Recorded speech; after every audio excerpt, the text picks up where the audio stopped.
Qui aurait pu prédire ?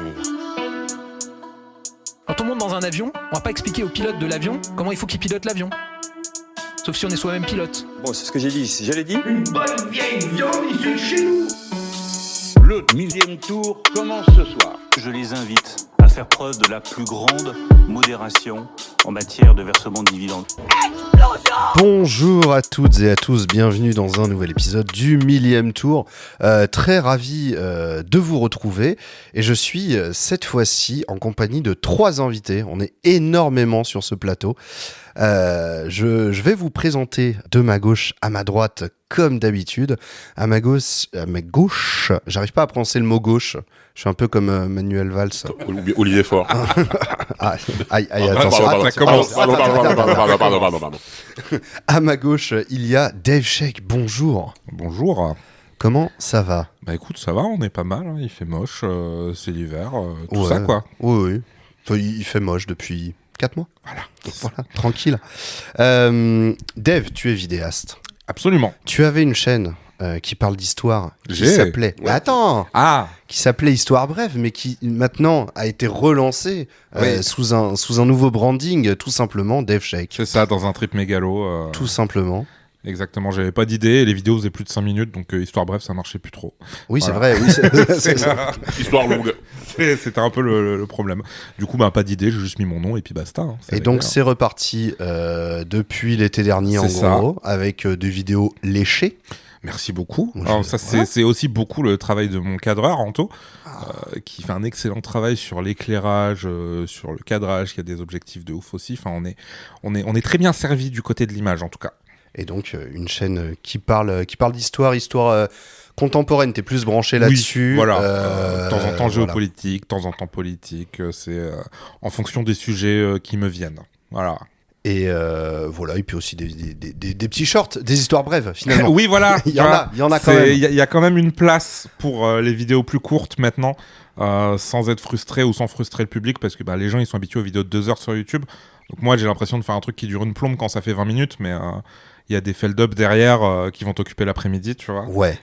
C'est un peu Voire autre chose. plusieurs en plusieurs fois. Bah, Feldub qui est le meilleur youtubeur de tous les temps, je tiens à le dire. Écoute, je lui passe le message dans le dernier épisode. Hein. Puisqu'il était là dans le dernier épisode. Aussi, tu es un peu dans l'organisation de l'assaut Futur Assaut Perso Futur Caché. Assaut Perso Caché, c'est ça. On a voté, je suis secrétaire de PC. Est-ce que ça marche comme ça Sur le secrétaire. Du coup, voilà, qui à la base est un collectif fondé par Brice. Tout à fait, que je salue. Qu'on salue, et qui du coup aujourd'hui à la présidence il y a Effar, donc streamer un peu saltimbanque d'internet qui fait tout, et Mara Vega du podcast C'est toi la radio, donc qui tiennent la coprésidence à eux deux. Et du coup le but de l'asso c'est de mettre en avant les créateurs racisés sur internet. À la base c'était surtout orienté streaming, aujourd'hui on essaye vraiment de parler un peu à tout le monde et de donner un espace un peu à tout le monde et de créer un peu de la communauté, que les gens se sentent pas tout seuls, parce que on est vite isolé sur internet, mine de rien.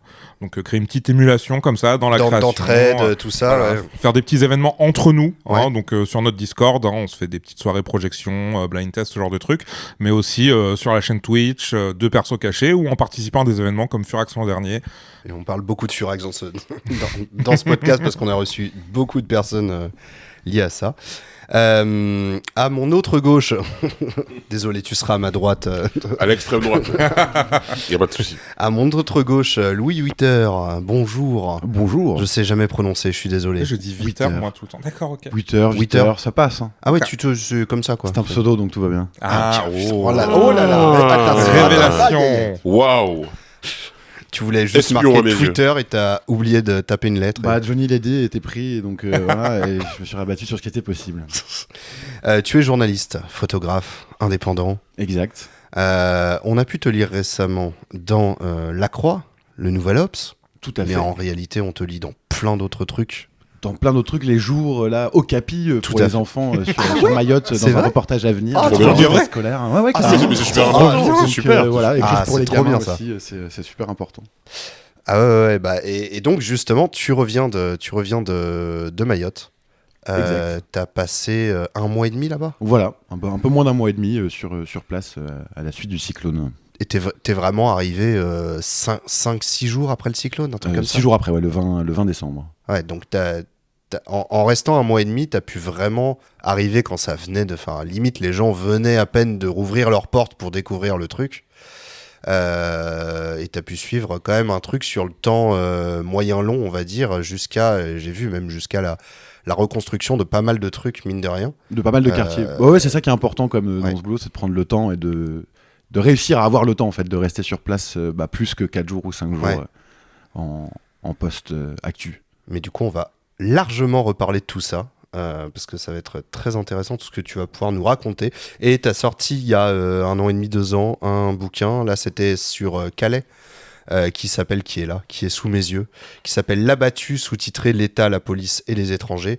Pareil, je crois que tu as passé 2 ans à Calais, c'était ça à peu près. Ouais, j'ai bossé depuis 2015, là j'ai passé 1 an en 2021, entre 2021 et donc tu as pu 2022. suivre un peu... comment c'était géré là-bas au niveau de l'État, au niveau de la police. Exactement, de la gestion policière des personnes considérées comme illégales, et on en reparlera aussi sur Mayotte parce que il y a beaucoup de similitudes entre ces terrains d'expérimentation. Tout à fait. Mon troisième invité, c'est Samora. C'est moi. Ça va ? Et ça va très bien et toi ? Ah, ça va très très bien, je suis ravi de te recevoir. Merci. Tu es donc vidéaste. Ouais. J'ai marqué blogueur, mais n'importe quoi. Je suis aussi blogueur. Hein, voilà. N'hésitez pas à aller sur mon blog, Samora Blog, où je parle un peu de cuisine, de voyage, de lifestyle aussi. Pas du tout. Ce n'est pas vrai. Mais par contre, tu as un podcast depuis un moment qui s'appelle Le Moicast. Exactement, depuis 2018, ouais. Dans lequel tu parles de culture antillaise. Ouais, alors ça a commencé comme ça. Ça a commencé comme ça. Ouais, ça a commencé par culture antillaise, mais des Antillais de l'Hexagone. Genre, c'est quoi votre vie ici et tout machin. Puis après, ma vie et mon éducation politique a pris le pas, et puis on a parlé d'indépendantisme, on a parlé de plein de choses. Et aujourd'hui, le Moicast, c'est plus une plateforme où on parle plein de sujets. C'est ça, parce qu'au final, c'était un podcast à la base, et maintenant, ça se décline même dans ton activité sur Twitch. Ouais, sur Twitch. Dans les vidéos que tu peux poster sur YouTube, qui vont être soit du contenu extrait de live, soit des vidéos vraiment indépendamment faites pour YouTube. Ouais, et puis des trucs sur Instagram aussi, beaucoup. Ouais. C'est là où ça a le plus pris, les réels sur Insta. Ok. Où vraiment je poste des trucs, où je vulgarise des sujets, où parfois je réagis à l'actu, etc. Et ta dernière vidéo YouTube parle du retour au pays des jeunes ultramarins. Bon, toi, c'est centré sur les Antilles parce que c'est de là que tu viens, t'es Guadeloupéen. Mais c'est un vécu qui est partagé. Ouais. Et donc, voilà, déjà, cette question, c'est très intéressant d'avoir déjà différents points de vue, parce que tu laisses la parole à pas mal de gens, et ensuite il y a un long entretien avec un député de Martinique. Hein. Ouais. Et oui, cette question déjà, en fait, où on se rend compte à quel point tous les ultramarins, arrivés à 18 ans, il n'y en a pas un qui se pose pas la question, est-ce que je reste ici ou est-ce que je pars en hexagone ? Même ceux qui restent se sont posé la question. Voilà, ils restent après avoir fait la réflexion. Là, tu passes forcément par l'étape réflexion. C'est ça. C'est un réflexe, en fait, qui nous vient on pourra en parler plus tard, mais de l'histoire, en fait. Et il y a vraiment un appel de l'ailleurs, et un ailleurs souvent hexagonal. Et donc, beaucoup de jeunes font le choix du départ. Et ils vivent souvent les mêmes difficultés, un choc des cultures, etc. Et mon podcast, au départ, j'ai lancé aussi pour ça, pour parler un peu de ça et exorciser un peu ces frustrations, ces traumas et tout qu'on pouvait vivre à ce moment-là, quoi. Et du coup, c'est une vidéo très intéressante que je vous invite évidemment à aller voir, et vous retrouvez bien sûr tous les liens dans la description. Aujourd'hui, on va parler d'actu politique au sens très large. Il y a beaucoup de choses à dire, et j'ai voulu quand même consacrer une grosse part aux suites de ce qui s'est passé à Mayotte et à toutes les questions que ça implique au sens vraiment encore plus large, parce qu'il y a beaucoup de choses à dire. C'est un sujet qui n'a pas encore été abordé dans le podcast, justement parce que je voulais ni raconter de conneries, ni faire juste du remâchage de choses que je pouvais lire ici et là. Donc je suis ravi d'avoir un plateau rempli de gens qui ont des choses à dire sur ce sujet, que ce soit très précisément ou au sens large. Et donc voilà, donc pour résumer, Mayotte en décembre a subi une tempête tropicale absolument, un ouragan. Ça rentre dans la catégorie ouragan, cyclone. Cyclone catégorie 4. Et donc ça, c'était donc un peu avant la mi-décembre. J'ai plus la date exacte, je l'ai plus noté. 14 bah, un peu avant la mi-décembre. Très catastrophique. On en a quand même longuement parlé, mais il y a quand même un flou, même pour les gens qui cherchent des ressources, se sont informés, etc. Il fallait un peu quand même diguer, il y avait beaucoup d'informations contradictoires, notamment beaucoup de manque d'informations à la base, parce que évidemment il y avait des communications qui étaient coupées, il a fallu attendre plusieurs jours même avant que des personnes puissent arriver sur place et extraire de l'information de tout ça, et dont Louis qui est allé pas longtemps après. Louis, comment ça s'est fait ? Comment... à quel moment tu te dis j'y vais ? Parce que tu avais déjà passé du temps là-bas précédemment. Ouais, Mayotte, en fait, je travaillais aux Comores en 2019 avec un ami qui s'appelle Cyril Castellitti, et on s'était fait arrêter et expulser vers Mayotte parce qu'on enquêtait sur l'opposition au président Azali Assoumani. J'avais pas ce background. Et donc on est arrivé à Mayotte à ce moment-là et on a commencé à découvrir ce territoire, à découvrir le lien très fort qu'il y a aussi avec les îles voisines, et donc à commencer à travailler sur l'actualité à Mayotte. Lui est resté là-bas, est devenu prof d'histoire un moment, comme contractuel, 2 ans je crois. Et on y est retourné l'an dernier pour l'opération Wambouchou qui était menée par Darmanin et consorts, qui visait à mettre fin à l'habitat informel, donc aux maisons en tôle, mettre fin à l'immigration illégale et à la délinquance. Donc ambition qui n'a pas tenu car rien n'a changé. Et là après le cyclone, donc il y avait une vraie envie de retourner sur place déjà pour, ça va être assez clair, mais retrouver les copains et les copines, voir comment ça se passait, voir comment les gens allaient, et raconter en fait les semaines qui suivent, l'organisation ou la désorganisation de l'arrivée des secours, etc. etc. Et alors, donc 5 jours, t'as essayé d'y aller le plus vite possible. Je sais que t'as eu quelques jours d'attente où tu savais pas quand est-ce que t'avais vraiment le bagage prêt et tu t'attendais juste un go. Littéralement, le bagage était prêt, les lessives étaient faites. Je suis allé acheter des filtres d'eau parce que je savais que l'accès à l'eau potable, encore plus que d'habitude, était compliqué sur place. Donc c'est des poches filtrantes dans lesquelles tu mets n'importe quelle eau et puis tu presses sur la poche et ça en fait une eau potable. Mais j'attendais juste le go des rédacs. Le problème, c'est que les rédacs n'avaient pas d'infos, vu que l'info n'arrivait déjà pas jusque dans l'Hexagone. Et donc étaient là, bof, non, on va pas forcément envoyer quelqu'un, on sait pas trop et tout. Et j'ai essayé de les convaincre de l'importance et de la nécessité en fait d'avoir quelqu'un, que ce soit un journaliste local, que ce soit un journaliste envoyé depuis la Réunion, parce que le début du pont aérien venait de la Réunion, ou envoyer quelqu'un de l'Hexagone mais qui connaît un peu le terrain, etc. Donc c'est finalement quasiment une semaine après que la première rédac avec laquelle j'étais en négociation, le Nouvel Obs, me disent prends ton billet demain et pars demain. Ok. Et du coup, quand tu arrives là-bas, qu'est-ce que tu vois, qu'est-ce que tu fais en premier lieu Le premier truc qui est marquant, c'est que tu n'as plus les points de repère que tu as d'habitude. En fait, quand tu connais un endroit et que tu sais que à telle maison tu tournes à gauche ou à tel arbre tu tournes à droite et tout, là, tous ces points de repère étaient à plat. Tous les arbres étaient tombés, tous les pylônes électriques étaient tombés, la majorité des habitations, la totalité des habitations en tôle était à terre. Une bonne partie des habitations en dur, mais qui ont des toits en tôle, avaient vu leur toit s'envoler. Donc là, c'est juste, tu reconnais pas l'endroit où tu es allé. Même les gens sur place disaient, on reconnaît pas notre île, tu vois. Je ne reconnais pas mon île. Ça a changé. Et un truc choquant aussi, c'est que le cyclone a ravagé, a traversé l'île de toutes parts. La végétation n'était plus là aussi. Donc Mayotte, c'est une île extrêmement verdoyante. On est en plein Kashkazi, pleine saison des pluies et tout. Donc c'est verdoyant de fou en temps normal. Et là, on avait l'impression de voir les landes après les feux de forêt. Ouais, d'accord. De la terre marron retournée et des arbres sans feuilles, sans branches et tout, juste des troncs. Donc ça, c'est le premier truc qui marque en fait. Ok. Je sais pas si quelqu'un veut rebondir. Comment est-ce que vous avez... En fait, c'est ce qui est...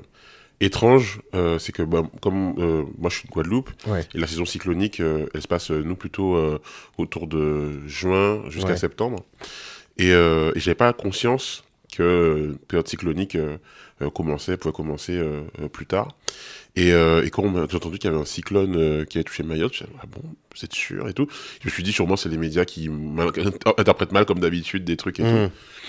Et puis le 14 passe et je commence à voir que des Mahorais que j'ai qui me follow, que j'ai dans mes contacts, ils sont hyper mal.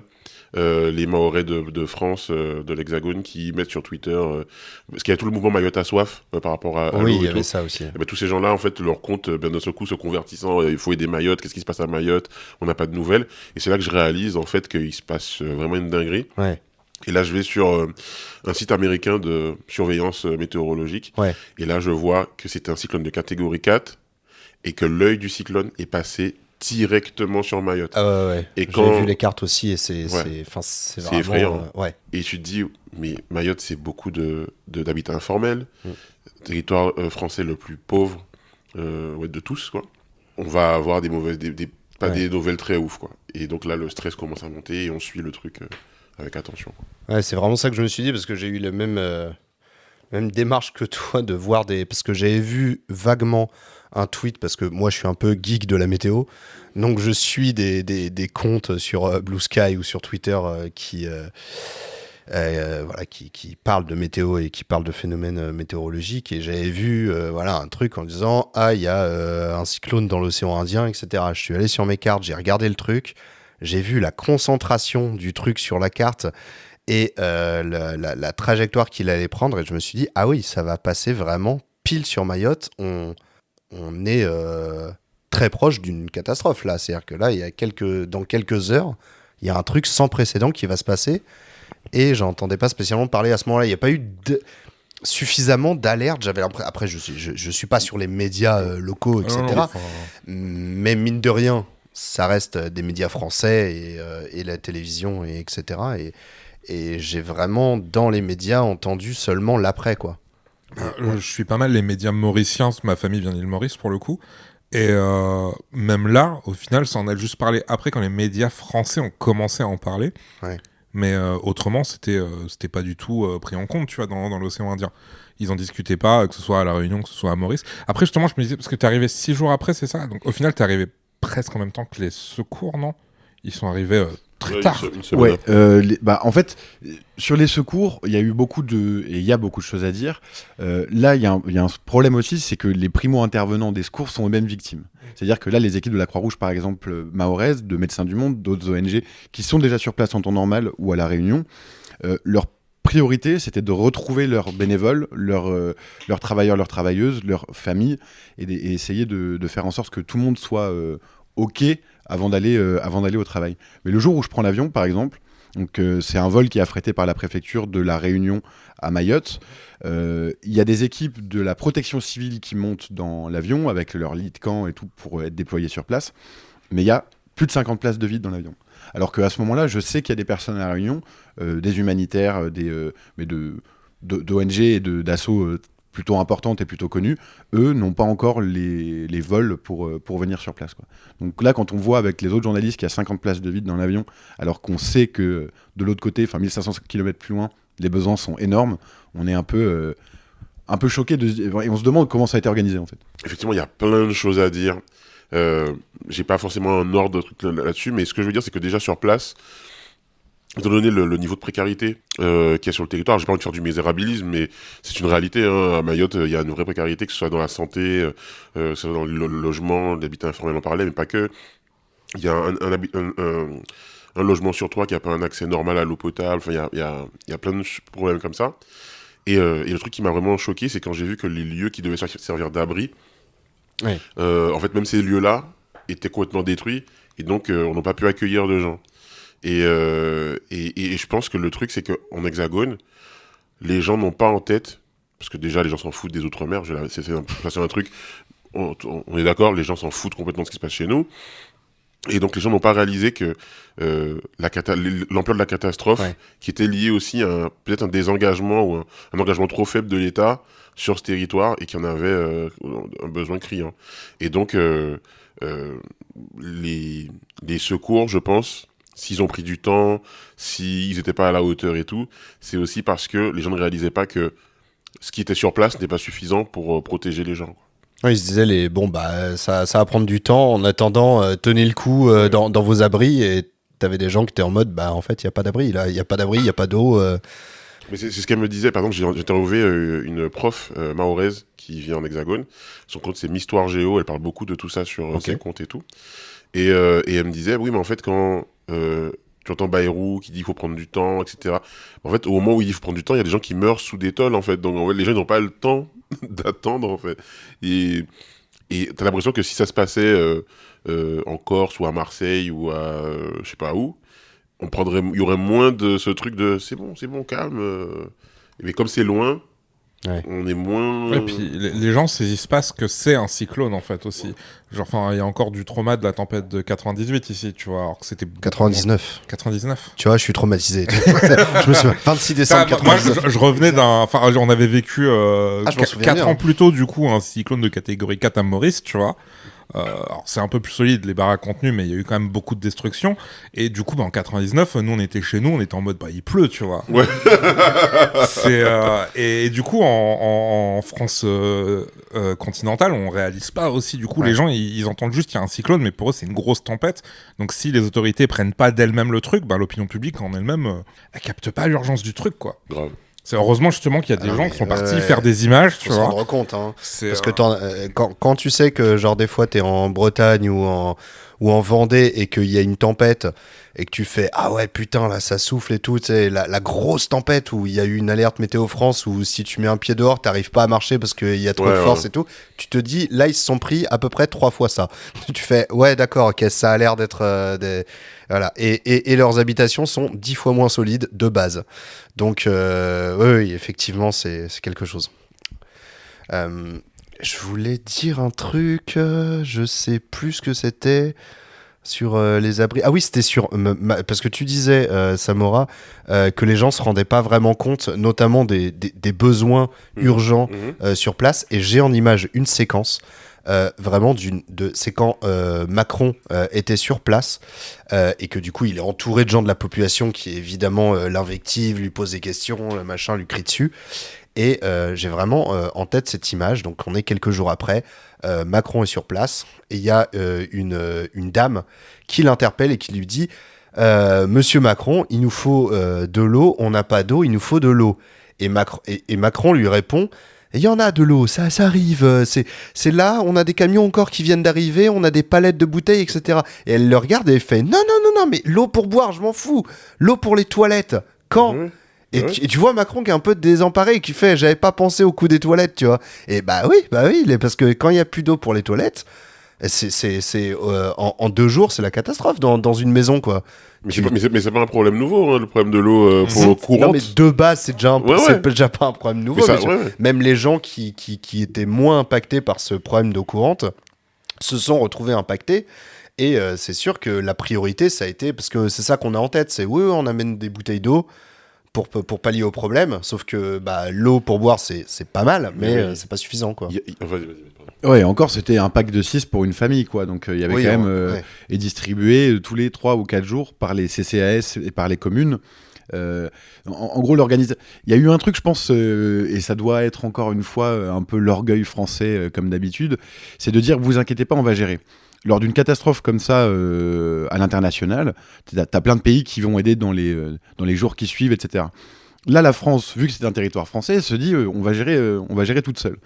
Donc c'est la préfecture, par exemple, qui était qui disait quand est-ce que l'aide pouvait arriver, où, etc., qui chapeautait tout ça. Sauf que tu peux pas chapeauter une aide, je pense, d'urgence aussi massive avec simplement une préfecture, même si tu mets du renfort humain et matériel.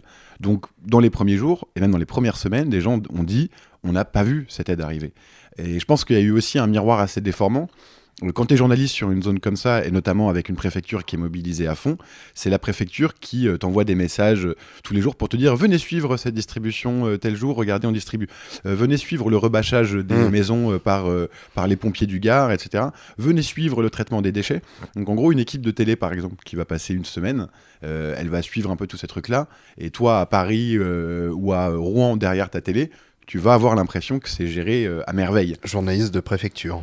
Ouais, sans forcément aller jusque-là, parce que je comprends en fait mais... les tenants et aboutissants, et qu'une chaîne de télé se dise bon bah voilà, il nous faut des images de rebâchage, de secouristes à tel endroit, donc on va le faire. Mais si tu montres que ça, c'est quand même un miroir un peu déformant de la réalité, où tu vas pas forcément voir cette réalité. Je parlais aussi à beaucoup de Mahorais et de Mahoraises qui vivent en maison en dur, et qui ont dit putain, quand on regarde les infos, là depuis 2 semaines, on ne voit que des bidonvilles. Donc les gens qui ne connaissent pas Mayotte, qui sont dans l'Hexagone, se disent putain, à Mayotte, ils vivent tous dans des bidonvilles. Et elle dit, Oui. c'est pas que ça notre réalité. Oui, c'est oui. celle-ci, Exact. mais pas que et tout. Donc ça, c'est plus dans le traitement médiatique et tout. Mais ça pose question. Mais dans le traitement médiatique, il y a un autre truc, moi, qui m'a vraiment choqué. C'était la légèreté avec laquelle vous savez, les chaînes de tout débat, là, tout talk, genre CNews, BFM, même France Info maintenant, je suis désolé. C'est Non, maintenant mais oui. aussi, ils font un peu tout ça. France Info, Ouais. c'est c'est vraiment ma tristesse. Les informés, là, Ah ouais, horrible. Et donc, dans les informés, je crois, justement, c'est Ou, probable. ou quelqu'un qui dit oui, mais moi je pense que justement là on a Bayrou qui arrive et justement ça va servir à aussi à montrer sa prestance en tant que Premier ministre, ça va lui assurer un positionnement d'homme d'État. Je dis mais attends, c'est vraiment ça là le débat, c'est vous avez dit tiens il y a Bayrou d'un côté, il y a Chido de l'autre. Le seul moyen de parler des deux, c'est de dire est-ce que Bayrou va pouvoir en tirer quelque chose. Bon, on s'en fout de ce que Bayrou va tirer de Chido en termes de... Et je trouve qu'il y a toujours eu... Enfin, il y a tellement un je m'en foutisme global de ce qui se passe dans les territoires d'outre-mer que pour intéresser les gens, faut adosser ça à des trucs très hexagonaux. Moi, je suis même pas sûr que ça intéresse tant que ça les gens. Je pense qu'il y a vraiment une espèce d'émulation de ce milieu d'éditorialistes parisiens qui sont focus dans les jeux de pions politiques, qui ne parlent que de ça et qui en fait ne regardent l'actualité qu'à travers, enfin mettent toujours ce filtre-là sur l'actu. C'est il y a une actu, tu vas traiter l'actu un petit peu, mais c'est pas tous les journalistes, hein. T'inquiète pas que eux, leur filtre, c'est l'immigration, heureusement. Ouais, justement. mais t'as vraiment toute une petite bande sur toutes les chaînes d'infos de journalistes qui sont tellement obsédés par le jeu politique, qui va faire alliance avec machin et est-ce que machin va truc qu'ils ne voient. Il y a une actu qui arrive, ils la traitent même pas, ils disent comment est-ce que Bayrou va rebondir sur cette actu? Est-ce que Mélenchon va s'embrouiller avec Olivier Faure, machin truc. Et ouais, je peux comprendre que je suis pas sûr que ça intéresse tant que ça, même les Français hexagonaux. Mais on peut pas dire que les politiques aident les journalistes là-dessus. Oui. Par exemple, Bayrou a nommé son gouvernement la journée de deuil national pour Mayotte. Ouais. Ça a choqué sur place. Alors déjà, sur place, cette journée de deuil national, personne n'en avait strictement rien à foutre. Oui. Les gens étaient dans l'urgence, soit à la reconstruction, soit trouver de l'eau et de la nourriture. Mais quand on dit journée de deuil national, normalement tu l'as fait jusqu'au bout et t'évites de faire une annonce. Donc sur les chaînes d'infos, je crois qu'ils ont parlé pendant quelques heures dans l'après-midi, ok, cette journée de deuil national et tout pour Mayotte. Et puis dès que le gouvernement a été annoncé, le gouvernement... Mayotte n'existait plus. Voilà. Bah, déjà de base, Bayrou a totalement ignoré le sujet et puis il n'a pas voulu y aller parce qu'il pouvait pas sortir de France. Enfin, c'est totalement par-dessus la jambe, quoi. Et puis juste à voir aussi le traitement qui est passé très vite de catastrophe humanitaire qui n'était pas déjà très abordé à comment du coup en fait c'est une catastrophe à cause de l'immigration, tu vois. Cet angle-là, il est arrivé très très vite aussi. Merci Estelle Youssoufa. Député de Mayotte. Ouais, d'ailleurs, il faut que je vous dise un truc. Faut que je vous avoue quelque chose, un secret c'est que ma première fois sur France Info, donc sur la chaîne Twitch de France Info, on m'invite pour parler des problématiques d'eau. Puisque je suis en train de développer un jeu, avec Dave a donné un super coup de main sur ce jeu. Un jeu sur l'eau en Guadeloupe, sur la problématique de l'eau. Ok. Et donc, comme on en a beaucoup parlé, fait tourner machin, on m'invite pour faire une émission. D'abord, on me dit, ce serait une émission vraiment dédiée eau en Guadeloupe et tout, voilà. Et puis, il a dû se passer un truc, le matin, on me dit, bon, finalement, ce sera l'eau en général, et comme il y a Mayotte, donc on va parler de l'eau à Mayotte. Je dis, parfait, trop bien, on va pouvoir faire un truc global. Et c'est qui l'invité? Alors, c'est une députée, voilà, tu verras, quelqu'un de très sympathique. Je dis, ah ouais, d'accord, très bien. Avec un journaliste, Thierry Gadot, qui bosse à Blast. Thierry Gadot, qui est un mec super. Bref, j'y vais et tout.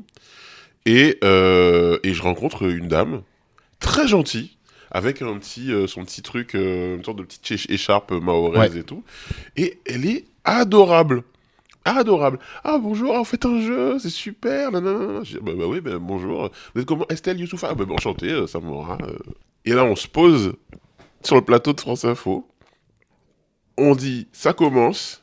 Et là, toute façon, il faut le dire, hein, les problèmes d'eau de Mayotte, c'est l'immigration. Bon. Mais qu'est-ce que... Comment?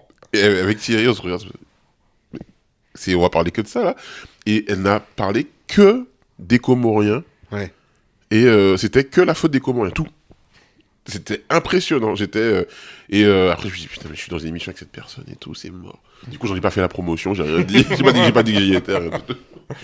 Fallait lâcher des punchlines et après tu fais des petits montages à la David Guiraud. Là. J'explose cette députée macroniste. J'avais pas encore la grammaire de ces émissions-là, malheureusement. Mais non, mais on va en parler du coup, effectivement, de l'immigration.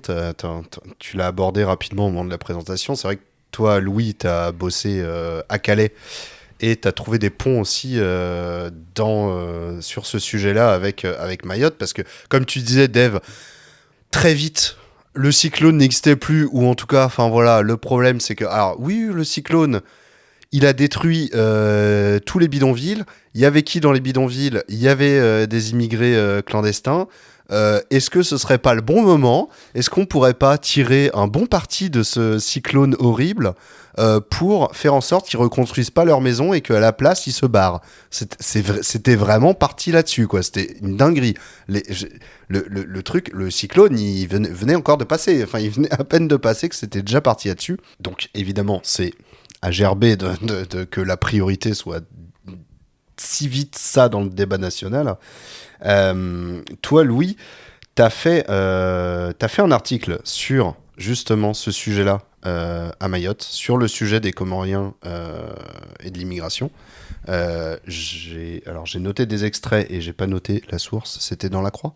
C'était dans La Croix sur pourquoi les personnes quittent les Comores. C'est ça, ouais. Voilà. T'as pu discuter avec des personnes sur place qui expliquent pourquoi ils partent. Et on voit que, évidemment, comment dire, le cliché de celui qui... le cliché de l'immigrant n'est pas du tout ce qu'on pense.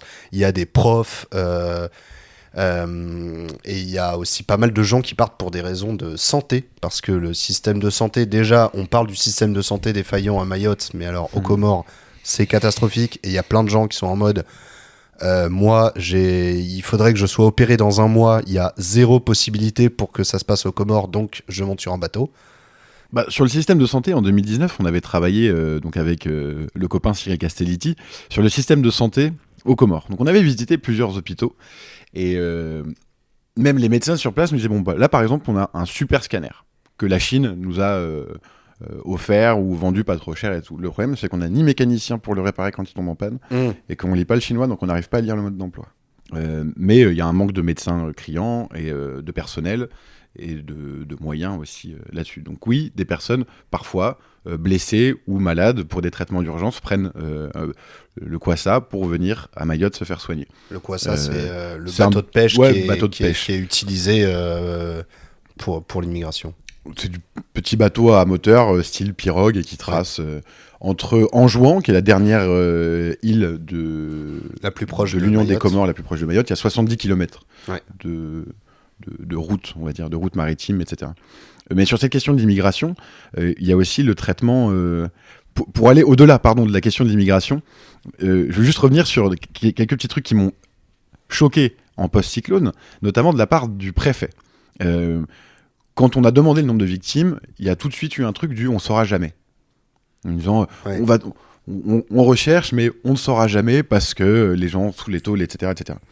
Je pense que si ça s'était passé en Isère ou dans la Drôme, la communication du préfet au lendemain du passage d'une catastrophe naturelle... Ça n'aurait jamais été, on ne saura jamais. Ça aurait été, on fera tout pour retrouver le moindre corps et le rendre à la moindre famille.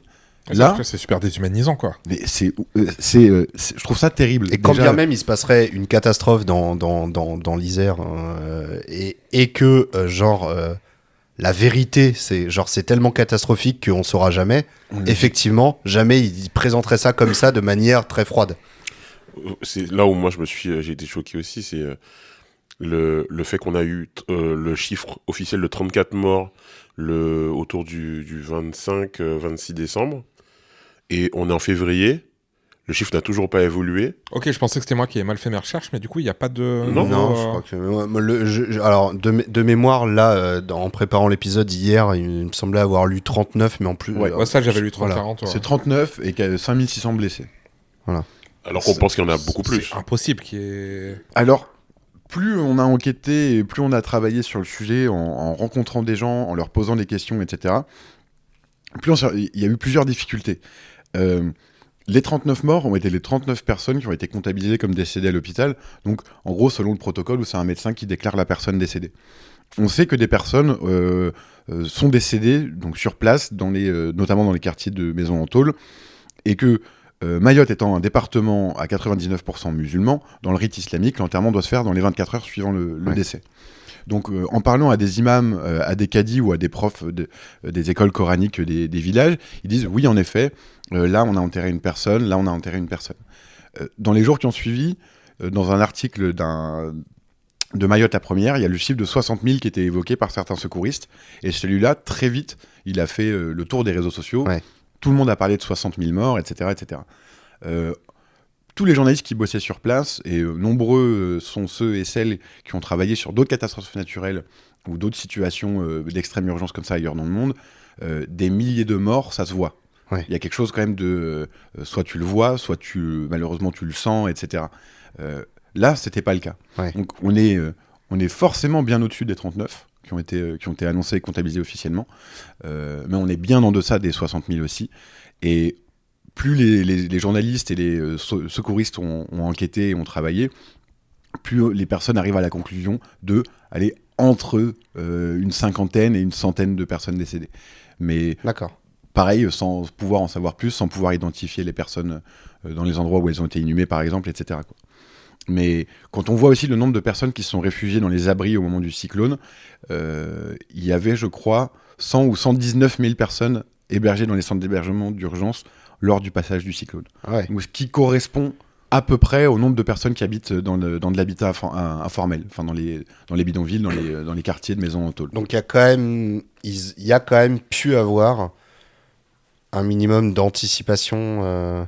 Alors l'anticipation, elle a été extrêmement locale. C'est les gens qui ont ouvert Oui, les d'eux-mêmes portes, en fait. Il y a pas les eu, portes des bahuts, des collèges, des lycées, et puis en faisant passer le message que c'est là. Il y a un précédent, c'est qu'en 2019, lors du passage du cyclone Kenneth aux Comores, durant lequel on était là-bas avec Cyril, le cyclone devait passer pas trop loin de Mayotte. Et que les personnes ont été appelées à rejoindre ces abris et ces centres d'hébergement d'urgence, mais qu'à ce moment-là, la police aux frontières a procédé à des contrôles et des arrestations aux abords des centres d'hébergement d'urgence. Donc là, la majorité des personnes, quand on leur a dit « Est-ce que vous êtes allés vous réfugier ou est-ce que vous n'êtes pas allés vous réfugier ?» Elles ont dit au début, quand ça a commencé à souffler, déjà on n'y croyait pas forcément trop au passage du cyclone à pleine puissance. Et de deux, on a tous en mémoire 2019, et on n'avait pas envie de se faire arrêter aux abords des centres d'hébergement d'urgence. Et en fait, la majorité des personnes qui ont rejoint les centres d'hébergement d'urgence, donc des collèges, des lycées, des gymnases, ils sont allés pendant le passage du cyclone. C'est pendant que ça soufflait. Et c'est là que, du coup, qu'il y a des personnes qui ont été gravement blessées ou qui ont été tuées parce que les tôles volaient, mais que les personnes couraient pour rejoindre ces abris parce qu'il n'y avait pas d'autre choix, en fait, à ce moment-là. Ok, bah, c'est très intéressant et c'est un bon travail, en tout cas, qui a été fait. Pas que par toi, bien sûr, par plein de gens sur place. Il y a Rémi Carayol qui a enquêté sur les morts oubliés de Mayotte pour Mediapart, et qui a passé bien 3 semaines là-bas, 2 ou 3 semaines, et qui a vraiment mené un travail de fourmi, parce qu'entre justement ces résultats, entre guillemets, officiels et ce décompte de 39, et ce que les gens peuvent te raconter dans les endroits où tu passes, il y a quand même une différence, quoi, aussi. Ouais, mais le chiffre de 60 000, je l'ai vu passer, et je pense que ouais, il y a ce côté terrifiant, et il y a aussi ce côté où on est tellement habitué en tant que personne qui s'intéresse à l'actualité et à ce genre de trucs, que sur ces problématiques-là, sur ces sujets-là, on est tellement habitué à avoir qu'une partie de l'info dans, j'aime pas trop l'appellation, mais les médias mainstream, etc. Que en plus, quand on a un peu des sources de confiance qui commencent à nous avancer ce chiffre-là, en disant les humanitaires estimeraient machin, c'est sûr que ça fait peur. Et il y a un peu ce côté révoltant où tu dis pourquoi est-ce que on continue à entendre le chiffre de 32, etc., etc. Et à la fois, la différence était tellement énorme que je me disais, bon, de toute façon, vu la situation, c'était mettra très du temps. compliqué Bah, moi, ce qui m'a un peu gêné dans les suites de cela, c'est aussi que à partir du moment où la première a dit bon, c'est un chiffre qui a été avancé comme ça, c'est des secouristes, mais on a supprimé notre tweet et tout, que d'autres journalistes ont commencé à dire ah, calmez-vous, voir que des personnes ont encore pendant 2 ou 3 semaines parlé de 60 000 morts comme si eux avaient comme s'ils souhaitaient limite qu'il y en ait 60 000 pour dire hein, l'État que pareil, je trouvais ça aussi malsain un peu comme jeu. En fait, ce qui, je pense, a beaucoup touché, choqué les gens, c'est qu'en fait, comment Réunion la Première l'a fait, c'était bizarre. En fait, Réunion la Première, ils le disent à la radio, ils republient l'audio, en plus dans des conditions bizarres où c'est pas l'extrait de la radio, mais juste comme si c'est un vocal que le journaliste fait. Ils le postent sur Twitter. Tout le monde est là, quoi, 60 000 ? Mais moi, j'avais des sueurs froides, quoi. J'avais comment ça, 60 000 personnes Et d'un coup, ils le suppriment. Et ils disent rien. Pendant, genre, pas loin de 24 heures, tu vois, ils disent rien. Et il faut que c'est Siam Asbag qui vient en commentaire dire, en fait, la première, bonjour, on a vu un truc, quand même, un chiffre énorme. Qu'est-ce qui se passe ? Et c'est là où ils disent, ouais, mais en fait, c'est un chiffre, mais on n'est pas sûr. Ils le réfutent pas. Ils disent, on n'est pas sûr, ça vient des secouristes. Nanana. Et en fait, ils ont trop entretenu ce truc. Et bien sûr, le complotisme naît de cette zone de flou. Et donc, ça a été, ah oui, la France veut nous cacher le nombre réel de morts. Pourquoi on veut nous le cacher ? Qu'est-ce qui s'est passé ? Etc. Chemtrail, Illuminati. Non, Bah ouais, tout dans la com en fait de ce truc-là fait que les gens ont pu légitimement ensuite se poser des questions sur la manière dont c'était couvert, la manière dont l'État était transparent en termes d'information, etc. quoi. Et à juste titre, je pense, parce que même sur le terrain, avoir des infos ou avoir des accès n'était pas toujours évident avec les autorités. Et en tout cas, tant mieux si a priori on est loin de ce Quatre chiffre. fois la population de ma ville, tu vois. Voilà. Je pense que tu le. Ouais. Mais malgré tout, évidemment, c'est une catastrophe. Clairement, l'île va mettre beaucoup de temps à s'en remettre. Et là où les fumiers se disent tout de suite ah bah est-ce qu'on pourrait pas en profiter pour virer les immigrés maintenant qu'ils ont plus de maison. Moi j'ai plus envie de me dire est-ce qu'on pourrait pas entre guillemets en profiter pour prendre une grosse claque dans la gueule et une grosse prise de conscience de l'état dans lequel ça a été délaissé et Mayotte c'est le pire exemple, mais il y a d'autres problématiques notamment dans les Antilles. En plus on a eu des mouvements sociaux récemment, on pourra en reparler. Est-ce que ce serait pas le moment de se dire voilà, c'est plein de gens ont dit une telle situation serait inimaginable dans n'importe quel département de métropole, à la fois dans l'anticipation et dans l'après. On n'aurait jamais laissé faire ça. Je sais plus où je vais avec... Ça serait partir du principe que du jour au lendemain, les gens ressentent de l'intérêt et de l'empathie pour ce qui se passe à 10 000 km de chez eux, même si c'est la par France, l'État. tu vois. À commencer par l'État. Mais tant que personne ne gueule en masse derrière, l'État n'a pas forcément besoin de s'impliquer plus que ça. C'est pour ça que ça fait des années que, typiquement, les problèmes d'eau en Guadeloupe, ça fait des années que ça dure. Tu verrais pas ça, tu verrais pas ça dans l'Isère, tu vois. L'Isère qui voilà, sert de... Désolé pour l'Isère, on n'a rien contre les Iséroises. Par exemple, les premières archives de l'INA sur les problèmes d'eau en Guadeloupe, c'est 1985. Donc ça veut dire qu'en fait, là, on en parle là parce qu'en fait, il y a toute une génération de gens qui maintenant... Toi, t'as connu que ça, typiquement. Bah, moi, j'ai toujours connu des problématiques d'eau depuis que je suis petit, en fait. Surtout, moi j'habite à une commune qui s'appelle Trois-Rivières. En plus, il y a 3 rivières, donc tu dirais qu'il y a de l'eau. Mais il y a des problèmes d'eau, de coupures et tout. Par contre, c'est que ça s'est bien aggravé avec le temps, parce que les tuyaux, ils vieillissent. Et en fait, les entreprises qui devaient s'en occuper, ne sont pas occupées. Je vais revenir sur la manière dont l'empathie dont on parlait par rapport aux populations, comment elle est un peu à géométrie variable et comment elle est un peu... En fait, on a la sensation que les Outre-mer, c'est avant tout les territoires avant les gens. Ça, c'est vraiment un truc quand j'en parle avec des gens qui sont ici ou même là-bas, c'est la sensation que, effectivement, grâce à la Kanaki, on a du nickel. Grâce à la Guyane, il y a de l'or, il y a la centre spatiale. Il y a les ZE. Exactement. Il y a les zones maritimes aussi, puissance maritime mondiale, la France deuxième puissance maritime mondiale grâce aux Outre-mer. On a vraiment l'impression qu'on est une richesse qui permet de valoriser le produit France, quoi. Mais que derrière, les habitants, les gens qui vivent dessus, qui ont des problématiques sérieuses. Parce qu'on parle de l'eau, mais on parle aussi de l'emploi, on parle de la santé, de l'éducation. On est les premiers à être victimes des dérives, pas des dérives, mais du niveau écologique, des catastrophes écologiques qui vont arriver à cause du changement climatique. Ouais. On parle de désertification des littoraux, d'érosion des littoraux. Donc on va vivre ça réellement bien plus vite que certains territoires d'Europe. Et en fait, t'as l'impression que, bon, ça va, on aura toujours notre influence, on aura toujours nos zones, bon, ben, voilà. Et on sent pas qu'il y a un truc de, ah merde, il y a des Français dans notre, qui sont nos concitoyens et qui vivent ces merdes-là, quoi. Les gens, t'as pas l'impression que les gens, ils tiltent.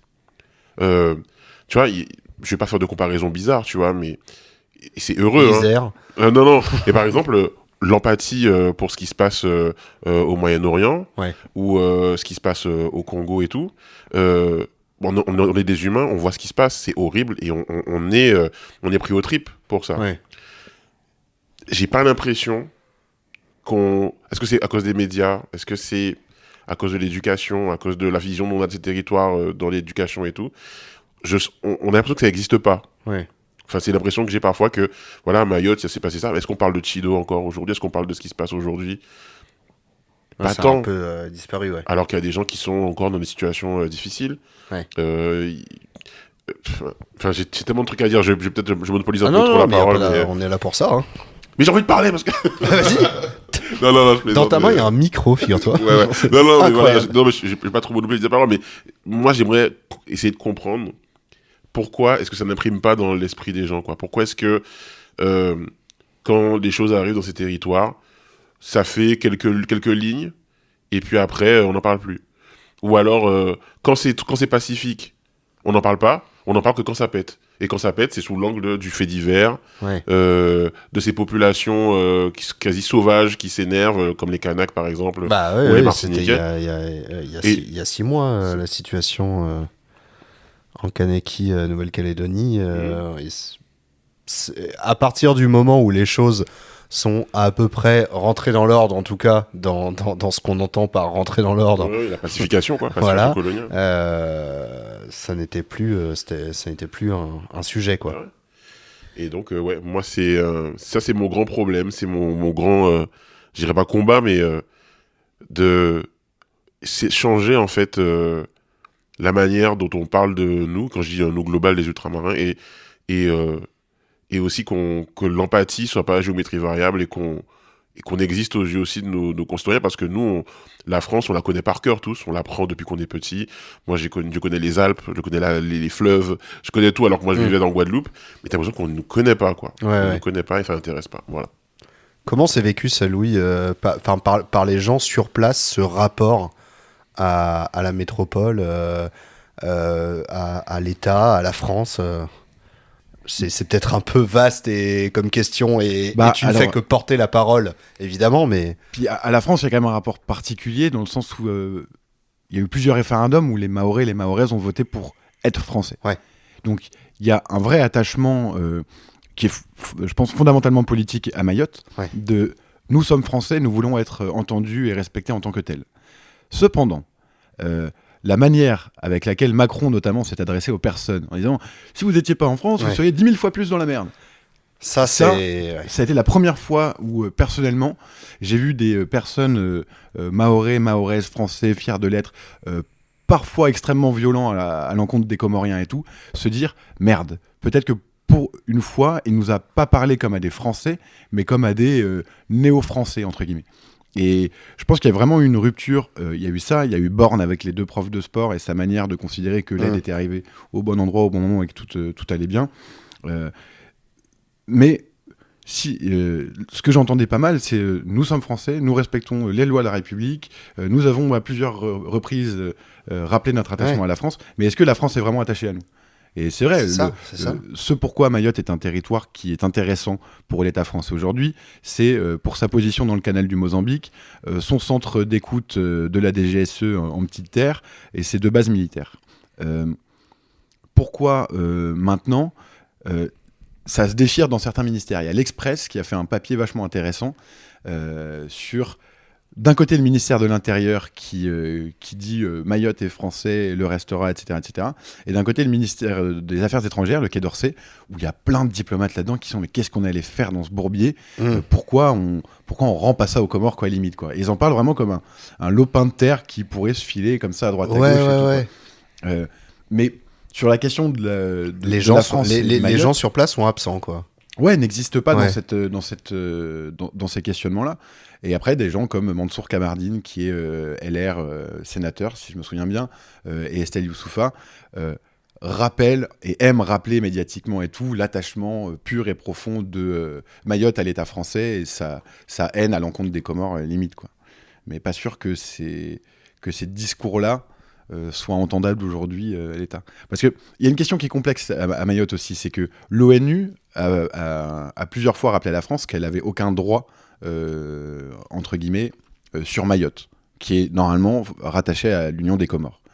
Mais dans le même temps, il y a le truc de l'autodétermination des peuples, qui ont le droit de choisir aussi, où ils veulent rester, avec quel pays, sous quel giron, quoi. Ouais. Et du coup, à Mayotte, il y a vraiment cette question-là qui est vachement difficile à prendre en compte et qui, même médiatiquement, beaucoup de médias aujourd'hui reçoivent une Estelle Youssoufa comme une députée française modèle qui veut porter à fond l'étendard de la France, sans questionner aussi derrière les discours plus xénophobes qu'on entend chez elle quand même et chez d'autres, même sur place, quoi. Après, c'est comme vous dites tous les deux, c'est vraiment traité du point de vue de c'est des territoires et on parle pas des gens en eux-mêmes. Et ça, c'est le cas pour au final tous les territoires d'outre-mer. Enfin, comment dire, on n'en parle que quand il se passe des trucs violents en général. Mais de l'autre côté, c'est aussi des endroits où on s'est permis des trucs comme les enfants de la Creuse avec la Réunion. Il y a eu c'était les Bumidomes. Dans les Antilles, on s'est permis plein de trucs. C'est quoi ça les enfants de la Creuse, je connais l'histoire. Le deuxième truc dont tu as parlé, je sais pas ce que Je te c'est. laisse... Ok. En fait, enfants de la Creuse et Bumidum, c'est lié. En fait, tout ça, ça vient de 63. 63, c'est le Bumidum. Et en fait, il y a plusieurs programmes dans le Bumidum. Il y a un programme de travail où on va dire aux Antillais notamment, mais pas que, les ultramarins, venez en France. En gros, on n'a pas les moyens de développer vos territoires. On n'a pas tellement de vision pour le développement de vos territoires. C'est beaucoup trop d'argent. Venez plutôt en hexagone et venez trouver du travail et la belle vie. Et en fait, ils arrivent et ils sont... Il y a des récits vraiment atroces de gens qui arrivent. Parqués. Exactement. Parqués, même des fois des agressions sexuelles, etc. Enfin, ça va très loin. On raconte même, il y a une maison où les femmes étaient formées à faire des travaux de maison et tout, la cuisine et machin, pour devenir des domestiques. Et en fait, le jour où on les place dans des maisons, t'as les familles de bourgeois parisiens qui sont là assis sur des chaises et puis ils choisissent comme un bateau d'esclaves. Et là, on parle de quelles années à peu près 60, 63, 64. Et ces gens-là, on leur a vendu des 1900, projets professionnels en France, pas du tout ceux dans quoi on les a embarqués, quoi. Ouais. Et donc, il y a eu le volet travail, quoi. Et il y a eu un volet enfance, parce qu'en gros, donc il y a quelqu'un qui s'appelle Michel Debré, qui est le grand Satan. Et donc, tout le monde le connaît ici pour la 5ème République, la Constitution et tout. Ouais. Mais c'est surtout, c'était un député de La Réunion, et qui a été aussi à l'œuvre pour la création du Midom. Et ce mec-là, il s'est dit, les Réunionnaises font beaucoup trop d'enfants. Et c'est pas bon pour le projet colonial que nous avons. Et donc, il faut trouver des solutions. Il y a eu 2 solutions qui ont été mises en place. La première, ça a été, que je disais, les enfants de la Creuse. Donc, on va prélever, c'est vraiment le terme, on va prélever des enfants de la Réunion, de mamans qui n'ont pas d'argent, ou etc., pour les mettre dans des familles. Sauf qu'ils sont placés dans des familles de gens qui ne les respectent pas, qui les maltraitent. Alors, il y en a qui ont eu de la chance. Il y en a beaucoup qui ont été utilisés comme des petits travailleurs dans des fermes. Il y en a un qui raconte des histoires horribles où on l'a forcé à... Enfin, je vais pas raconter ça là, mais c'est horrible. Et aujourd'hui, ils ont grandi, ces enfants-là. Et en fait, ils essaient de retrouver des liens avec la Réunion, mais ils connaissent pas leurs parents, ils connaissent pas... Et en fait, il y a plein qui savent même pas quel est leur vrai nom de famille. Ouais, il y a tout un mouvement là, dans les dernières années de gens qui ont sont concernés par ça et qui ont pris conscience de ça et qui se sont regroupés en assaut pour faire du travail à la fois de recherche et potentiellement aussi de plainte à l'État de ce qui s'est passé, etc. Donc on appelle les enfants de la Creuse parce que beaucoup de ces enfants étaient envoyés dans des familles dans la Creuse notamment, qui est le département français le moins peuplé de l'Hexagone. Alors je sais pas si c'est le moins peuplé, mais en tout cas c'est vraiment le moins densément peuplé, je crois. Et donc qui avait une désertification, etc. Mais il n'y a pas que dans la Creuse, mais on appelait ça en Bretagne. Ouais. Tout. Mais le truc le plus hardcore, c'est l'autre truc qui est pas officiellement de Debré, c'est les avortements et les stérilisations forcées. Ouais. Et ça, effectivement, c'est pas un programme de l'État, mais tous les gens qui ont participé à ça, c'est des proches de Debré. Et en fait, t'as des médecins qui faisaient venir des femmes et les ont stérilisées sans qu'elles le sachent. Elles venaient pour des soins et tout, et puis elles repartent, elles sont stériles. Ou alors elles étaient enceintes, elles ont plus de bébés. Et voilà, donc c'est ça que les corps... C'est ça, et c'est des événements qui sont pas si vieux que ça. Hein. Enfin, nos parents, ils étaient déjà là, tu vois. Et ça, c'est des trucs qu'on se serait jamais permis ça, justement, sur les habitants de l'Isère, typiquement. Qui d'un coup sont forcément privilégiés face aux habitants des territoires d'outre-mer. Et il y a vraiment cette gestion. Alors on va me dire que quand t'as un marteau, tout est un clou, c'est un peu mon angle, mais il y a vraiment cette gestion coloniale qui perdure aujourd'hui de ces territoires-là, quoi, qu'on ne voit que comme des territoires et des ressources à exploiter. Et leurs habitants, c'est un à côté. Au pire, un cyclone, ça peut un peu accélérer le truc, tu vois. Regarde la Polynésie. Avec les essais nucléaires en Polynésie. Voilà. Enfin, les cas de cancer, les gens galèrent à les faire reconnaître aujourd'hui. C'est horrible, c'est horrible. C'est la France. Vous êtes bien dans le 1000e tour. Hein. C'est pas un épisode super fun, mais c'est vraiment des sujets que je voulais aborder. C'est très intéressant, en tout cas, tout ce que vous avez pu dire. Il y a d'autres trucs dans l'actualité. Oui, il y a d'autres sujets. C'est la minute bonne humeur ou Figurez-vous, est-ce que vous avez des actus feel good là que vous voulez partager, histoire de... Actu feel good. Aïe aïe aïe. Ah, en ce moment, compliqué. Aïe aïe aïe. Attends, ah merde, j'en avais une Ah bonne. oui, j'ai un truc feel good. Ouais. Alors je sais que les trucs Marvel et tout, les gens ils kiffent pas trop. Nanana. J'ai donné sa chance à la série Friendly Neighborhood Spider-Man qui vient de sortir sur Disney+. D'accord.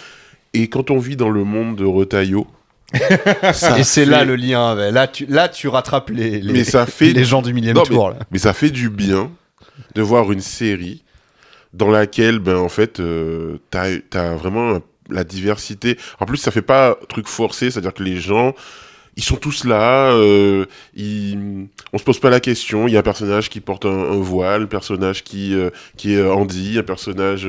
et en fait, ils sont là. Moi, je me rends compte parce que je vois pas beaucoup. Mais en fait, en vrai, c'est tellement fluide, tellement naturel, tellement feel good. Et même, par exemple, dans cette série, à un moment donné, t'as Peter Parker, enfin Spider-Man, qui arrête une... Attends, c'est Peter Parker, ouais, c'est Spider-Man. Putain. Vous savez pour Bruce Wayne ou pas? Alors, le milliardaire, là. Ouais, le milliardaire. Le milliardaire, ouais. Il n'y a pas que le milliardaire. Ah ouais. Il y a des gens qui disent qu'il serait Superman. Superman. Ouais. Ah, c'est ok. Ouais, ça serait genre du coup, il vit à Gotham et il va sauver Metropolis et revient dans son C'est des rumeurs sur 4chan. Okay, J'ai vu ça sur 4chan, c'est pas sûr. Ah, c'est chelou. Mais il y a un truc. Mais c'est pas cette série-là où le doubleur de Peter Parker il fait des séries anti-woke, des sorties anti-woke tout le temps sur les réseaux là. Je me suis rendu compte de ça hier. Ah merde. Mais lui, on s'en fout, il fait juste la voix. Oui, non, mais j'ai trouvé le contraste vraiment vénère, tu vois, entre ce que les gens disent de la série. C'est qui le doubleur? Comment il s'appelle? Mais il a dit qu'il l'aurait pas fait s'il avait su que c'était woke. C'est pas Donald Renew? Non, c'est en américain. Non, c'est en anglais. Ah oui, en anglais, d'accord. Et ouais, en fait, ça, j'ai trouvé le contraste vraiment vénère entre ce que les gens disent de la série en elle-même et genre de l'acteur principal au final. Ouais, c'était assez horrible. Mais la série, du coup, elle est... En fait, pourquoi est-ce que je la regarde? Parce que je me dis, bon, c'est peut-être un peu enfantin. Pas du tout, ça c'est mature quand même. Mais par exemple, à un moment donné, il y a Spider-Man qui arrête une dame qui a volé dans une épicerie. Et tu te dis, l'image c'est auto-justice, vigilante, il arrête quelqu'un. Regardez, elle a fait une bêtise, prison. Et là, il l'amène près du mec qu'elle a volé, et il dit, mais en fait, voilà, elle a perdu son boulot il y a pas longtemps, c'était pas facile pour elle a fait ça, mais franchement, le truc dans lequel on vit fait que ça a créé ça. Est-ce que vous voulez lui l'excuser? Et le mec à qui elle a volé, il finit par l'excuser, et ça se règle entre gens, quoi. et tu te dis, bah en fait, je pense qu'à une certaine époque, t'aurais pas vu ça. Genre Batman, il aurait pété la gueule, tu vois. Ouais, direct. Bah la nouvelle série animée Batman, oui, il pète les tronches des gens. Oui. Ouais, c'est ça, tu vois. Donc j'ai trouvé ça m'a fait du bien. À tous ces trucs de Bayrou, submersion migratoire, machin, de voir un truc un peu cool, un peu sympa. Voilà. Ok, c'est ta reco. Ouais, ma petite reco, ouais. Ta petite reco. Mais c'est vrai que là les trucs... Feel good.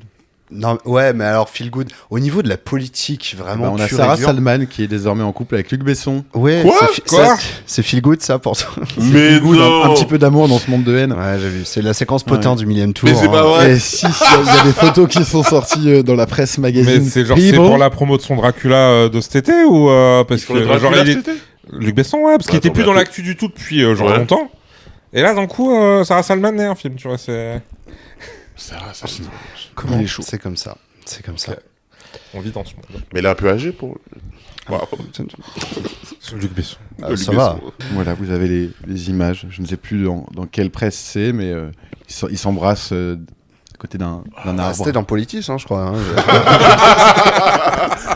Ah bah, je leur souhaite que du bonheur. Hein. Bien sûr, bien sûr.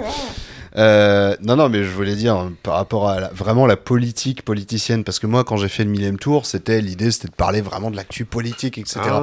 Alors, il y a des épisodes quand on est en pleine dissolution, machin, où on est vraiment en mode édito politique, etc. J'aime bien quand même qu'il y a des épisodes où on va un peu, là, typiquement aujourd'hui, on a quand même parlé de sujets qui sont plus globaux, plus à enjeu, machin. Mais c'est vrai qu'en ce moment, la politique politicienne, je l'ai suivie pas de très près, alors que d'habitude, je bouffe un peu des matinales, etc. Et là, j'étais un peu fatigué. Ouais. Entre des retaillots, j'ai vu le retour de Gabriel Attal qui essaye de se rendre un peu présidentiable. Ça, j'ai vu. Alors, je vous conseille une vidéo récente sur la chaîne YouTube Best of de Clément Viktorovitch où il fait un petit react des 2 ou 3 vidéos qu'a sorti Gabriel Attal récemment dans le but un peu de se présidentiabiliser. Quand tu dis la sortie des vidéos, c'est genre Alors, c'est parce que Sur la chaîne du Palma Show. Oui, c'est Alors, ça. Dit comme hélas, ça, on non, dirait mais que c'est genre attends, t'as non, mais vraiment t'es pas Yo prêt. c'est Gabi, tu vois. Alors, c'est vraiment Yo c'est Gabi, hélas. C'est-à-dire qu'il faut vraiment voir le réact de Clément Viktorovitch parce que il a envie de se crever les yeux à plusieurs reprises. Attends, non, mais c'est vraiment Gabriel Attal tout seul devant une caméra qui parle. Oui, En mode c'est ça. youtubeur. En fait, en mode youtubeur, c'est notamment, il fait une FAQ. Il a dit vous m'avez posé des questions sur Instagram, je vais vous répondre. Et tu sais, avec incrustation, tu sais, du fameux rectangle de questions Instagram et tout et tout. Ouais. C'est tellement grillé que les questions n'ont jamais existé et qu'ils les ont écrites tout Ah, il y seuls. a une FAQ Gabriel Attal. Il y a une FAQ Ouais. Gabriel Attal. Le J'aurais problème, c'est participé si j'avais su. le problème, Ah, le problème, l'insulter, là. c'est que c'est mal filmé, c'est mal monté. Il y a un montage qui essaye de faire youtubeur, Avec des zooms et tout. mais avec 6 ans de retard dans ce qui se fait. Attends, je me mets un mémo pour aller voir ça. Vous savez que je serai demain. président? Faux. Gênant. 10 ans de retard. Non, mais c'est. et Pourquoi avec à chaque fois qu'il y a une image qui apparaît à l'écran, elle apparaît avec une animation, vraiment l'animation de base, genre de Final Cut ou je sais Ouais. pas, même de CapCut, quoi. E-movie, avec à chaque fois un bruitage, genre. Zouk, Ouais. zouk. Il y a trop de bruitage. À un moment, t'as un bruitage alors qu'il se passe rien. Genre le monteur, vraiment, il a oublié des bruitages à droite à gauche. C'est dégueulasse. Il y a des cuts qui ont aucun sens. Tu sais, parce qu'il a voulu donner un effet jump Ouais. cut à la YouTube, mais ça marche pas du tout parce que le problème, c'est qu'en fait, lui, il parle devant un prompteur. Ouais. Et du coup. Oui, mais t'as pas besoin de jump cut, du coup, c'était un prompteur. Non, Bah, si. mais non, mais il a un prompteur, donc il lit. Sauf qu'ils ont voulu donner un effet YouTuber en mettant des jump cuts, mais en mettant des jump cuts sur une vidéo d'un gars qui déroule Bah et ouais. qui se trompe pas. Du coup, ils essayent de créer des cuts à des endroits, genre ils font des cuts de un quart de seconde, mais qui n'ont aucun sens du coup. Bah oui, ça n'a pas de sens. Ouais, bah là, juste sur la miniature, en à peu près 10 secondes, il y a eu 6 cuts. Ouais. Et il jump cut de droite à gauche au milieu Ouais. et tout. C'est trop bizarre. C'est sur la chaîne de Renaissance. Oui, voilà. Ah, c'est- pas sur son oui, truc à oui, lui, d'accord. c'est carrément Ah ouais. sur la chaîne de Renaissance, ouais. Oui. Parce que sur sa chaîne à lui, il y a R. Mais Et du coup, en fait, dans une de ces vidéos-là, il annonce un grand truc, parce que du coup, là, actuellement, il préside le groupe Renaissance à l'Assemblée, et il annonce une grande idée qu'ils ont eue à Renaissance. Ils ont dit, on va lancer les états généraux de Renaissance. En gros, l'idée, c'est de faire vraiment une émulation collective de tous les adhérents, et l'idée, c'est de se rassembler. C'est une université d'été. Ouais, ça. Attends de Un voir congrès. ça. Voilà. Et ça, c'est le mot qu'il connaît pas, Gabriel Attal, le mot congrès. Parce que je te jure que dans la vidéo, il fait... Et ça, c'est quelque chose, je pense, c'est la première fois en France qu'un parti politique décide de rassembler ses adhérents pour discuter un peu de la ligne politique à conduire. T'as juste envie de lui dire... Tous les partis politiques du monde depuis qu'il y a des partis politiques Mais depuis il était au genre PS. 100. Non mais je te jure, tu vois ça, tu adores dis, les mais congrès. ça s'appelle un congrès et ça existe depuis que c'est... Enfin voilà, on se déplaçait encore à cheval qu'il y avait déjà ça. Qu'est-ce que tu racontes que c'est Il doit se rappeler, c'est l'endroit où on bourrait les urnes pour pour choisir le premier secrétaire. Enfin, c'est bizarre. Et bref, Gabriel Attal, Gabriel Attal 2027. Rêve ou réalité? Si j'avais mon casque, je l'aurais enlevé. Face à Cyril Hanouna, il a ses chances.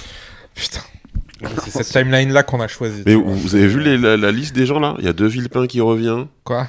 Ouais, il a dit qu'il voulait se présenter. Mais Ouais. c'est la phase 6 il a dit, là. ouais. On a... Ah, parce Il qu'il me semble. il a sous-entendu, il a dit, vous savez, moi, j'ai J'ai un un destin. destin. Non, il me semble qu'il a dit je serai devant vous en 2027 ou un truc. Oui, comme dans son ça. truc avec Mediapart, enfin Ouais. avec. Ouais. Parce qu'il y Edwin. avait le truc, il y avait une longue interview avec Edoui Plenel, mais là il y en a une qui est sortie, je crois, hier avec Hugo Décrypte qui dure 1h40. J'ai vu ça dans mes recos YouTube. J'ai fait, franchement, 1h40 de Villepin, là, j'en peux plus. Ok, j'ai écouté des trucs là sur Gaza depuis un an où je me dis quand même, c'est bien qu'il y ait un peu une voix qui a de l'autorité, qui a ce discours-là, etc. C'est bien. Sauf que je crois que le fait que pas mal de gens à gauche aient dit bon bah au moins voilà un mec de droite qui se tient un peu dans ses... hypé un peu. Alors là il s'est plus senti pisser et là ça y est maintenant il est En et fait- j'ai envie vraiment de lui dire attends c'est pas parce que je me disais c'est bien d'entendre des discours comme ça sur Gaza à la télé et à la radio que je vais voter pour toi parce que tu es de droite Dominique de Ouais, ça Villepin, va hein. droit tard, quand même. On parlait de Marvel tout à l'heure. En fait, il fait ce que Sony a fait avec Morbius. Tu vois, il a pas Alors. compris la hype Ouais. et du coup il Là, je suis aux fraises, remet hein, le truc ouais, devant. ouais, tu vois. Parce que du coup Morbius, tout le monde s'est foutu de la gueule du truc et genre et vu que le film a pas duré longtemps, il y a eu plein de mèmes et tout. Du coup Sony ils se sont dit mais les gens aiment bien notre film en fait et ils l'ont ressorti et personne n'allait le voir. Tu vois, et Villepin c'est ce qu'il est en train de faire là. En fait, Villepin, il fait un peu comme Fabien Roussel ou Ruffin. C'est-à-dire que il pense que être le mec préféré du camp d'en face Oui. fait que le camp d'en face va voter pour toi. Alors qu'en fait, ils voteront toujours pour l'original. C'est tellement ça, c'est vraiment Et ça. je ne connais pas quelqu'un qui est authentiquement de gauche qui va avoir le choix entre le vieux et entre quelqu'un de gauche et Villepin, il va dire ah bah tiens, de Villepin. Qui est un droitard, Galouzo de Villepin. Bah, les plus jeunes quoi, En qui n'ont vrai, pas il y en connu a. à l'époque. Non, mais même il y en a, Tu penses mais même il y en a qui l'ont connu à l'époque et qui aujourd'hui ils se font matrixer par Mais quelqu'un qui non. parle Une bien. espèce de Et on a fausse gauche souverainiste. Ouais, un peu. mais- et puis on a tellement en face ça fait tellement 15 ans, enfin même depuis Sarkozy qu'on a de la droite insupportable que et aussi qu'on a on a accepté que de toute façon c'est la droite qui va nous gouverner. Donc, mais c'est comme les gens à gauche qui disaient en 2017, franchement, Juppé à la limite, voilà quoi, tu vois. Non, mais je pense que De Villepin, c'est très bien qu'il se présente en vrai. Parce que lui, il n'a pas d'espace politique pour moi. C'est pas possible que De Villepin, demain, les gens de gauche désertent la gauche pour voter pour lui, et les gens qui sont vraiment de droite aillent voter pour lui. Par contre, il peut court-circuiter les macronistes. Par exemple, Ça, oui. les mecs qui vont voter pour Attal ou pour ou comment il s'appelle, Édouard Philippe, etc. Bah en fait, De Villepin, peut-être qu'il va leur grappiller des trucs. Donc moi, en fait, en vrai, moi, ça me va. C'est comme si on me dit une candidature Hollande. Moi, je dis en vrai, qui se présente, ça va peut-être court-circuiter des gens du macronisme qui vont chez lui. Mais je pense que les gens vraiment qui sont intéressés par la gauche vont chercher une offre politique de gauche, en fait. Je pense. Putain, 2027. Il y a Juan Branco qui se présente aussi. Ouais. Mais si, il est en campagne depuis 6 mois avec Ouais, je sais pas, un oui, nouveau non, Il y livre. a vraiment des temps. Opuscule, bibliques. opercule. Oui, mais il, Ah, essaie, c'est- il rattache à lui, il fait ouais, Asselineau, ouais, viens avec moi. À deux doigts de dire à Florian Philippot, ouais, vas-y, on y va ensemble. Mais il était pas de a gauche, croisé, Juan Branco il a croisé un type devant le Franprix, il a fait, tiens, viens ici. Très confus. Oui. Ouais. Très très très confus. Il est complotiste avant d'être de gauche. Hein, on va pas se Après, mentir. la gauche, en vrai, là où elle est un peu dans la mouise, c'est que je pense que là, la séquence de l'an dernier, ça a complètement niqué la croyance en la démocratie de beaucoup de gens de gauche, Ah ouais. Hélas. tu vois. Et que du coup, j'ai peur qu'il y ait énormément de gens qui se disent à quoi bon. Mais c'est au sûr et moment d'aller dans certain les que urnes, tu vois. c'est sûr et certain que ça va exacerber l'abstention la S'il y a prochaine un fois. des législatives cette année, ça va faire un premier baromètre, je pense, mais je suis plus très optimiste, je vais pas mentir. Je me dis, je vais avoir ma nationalité française peut-être d'ici là, tu vois, pour arriver devant ces choix-là, tu vois, genre devoir Mais voter tu là. n'as pas la nationalité française. Non. T'es la nationalité belge, non? Je suis belge et mauricien et ça C'est fait... J'en suis à ma 3e demande. La première, je l'ai pas faite moi, c'était mon père, mais ça a été signé le lendemain de mes 18 ans, du coup j'ai été exclu du bordel. Ah, un peu. Et la deuxième trop fois, tôt. c'est ça. Calme-toi. Et la deuxième fois, la meuf a regardé mes papiers, elle a dit mais c'est faux ça non. J'ai dit non c'est vrai. Son patron a dit oui c'est vrai. Elle a attendu qu'il parte, elle a dit non c'est faux et je suis rentré chez moi. Ah. Donc là je suis dans un process, j'attends depuis 3 ans. Écoute, c'est au ministère de l'Intérieur si jamais vous m'entendez, SVP. Bruno. Mais je peux te poser une question qui fait Dis-moi. une question de droite un peu. T'as toujours vécu en France ou t'as vécu... Non, c'est bizarre comme question. Non, je suis tu vois, La tu question- retires, non, je non, retire. La question était pas spécialement Je suis- bizarre, l'intro m'a Ouais, fait peur. genre, ouais. Ouais. Non, je suis arrivé tôt en vrai. Je suis arrivé en 87, un truc comme ça. Donc j'avais 7 piges, tu vois. Ouais. J'ai quasi toute ma vie ici, tu vois. J'ai quelques vieux belgicismes qui me restent parce que mes parents eux-mêmes ont grandi en Belgique. Ouais. Enfin, surtout mon père, mais du coup, eux-mêmes, j'ai grandi avec des gens qui parlent belge globalement. Moi, j'ai quelques trucs qui me sont restés, mais sinon, j'ai grandi en banlieue parisienne, tu vois. Ouais, il dit 70, le gars. Mais des fois, ça ressort, tu vois, quand je suis bourré. Mais T'habites dans le 77 du coup. on dit 7-7, du coup, ça. Ah, ça ouais, court-circuite, ah, tu vois. Du coup, ça court-circuite. Mais non, tu vois, justement, je me faisais la réflexion, genre, parce que j'ai beaucoup voyagé, j'ai vécu à Maurice, mais genre, pendant 3 ans, tu vois, j'ai vécu en Belgique pendant 2 ans. Je me dis, mais genre, si je déménage dans un autre pays, en vrai, quasi toute ma vie, je l'ai passé en Île-de-France et majoritairement en Seine-et-Marne, même, tu vois. Donc, non, ouais, si je suis. J'ai juste pas les papiers, tu vois. Je suis français, pas de papier. Est-ce que, comme Retailleau dit, tu as un repli sur les origines c'est Retailleau qui avait dit ça. Qui a dit, Elle est là, la question de droite, elle arrive. Non, Retailleau avait dit... Retailleau, il a des takes. Mais moi, je pense qu'on n'avait jamais entendu quelqu'un dans un gouvernement être autant Ah oui, non, c'est une Le catastrophe. Pen. Alors qu'on avait Darmanin, quand même. Ouais, hein. ouais. Qu'il fallait faire fort, mais il a fait fort. Ah ouais, mais lui, mais en fait, pour moi, quelle est la différence aujourd'hui entre avoir Darmanin ou avoir Bardella Ouais, mais même Bayrou à LCI Oui, l'autre bah, jour. aussi, hein, il Les, se les- permet des les- dingueries. les gens ont fait des montages côte à côte avec des interviews de Jean-Marie Le Pen en 1985 et ce qu'a raconté Bayrou quand il dit submersion migratoire. Le métissage, ça peut être intéressant tant que ça dépasse pas une certaine proportion. Enfin, ce genre de truc, t'as envie de dire, c'est dinguerie. Ou alors, on la voit dans la rue, regardez dans l'échafaudage. C'est ça.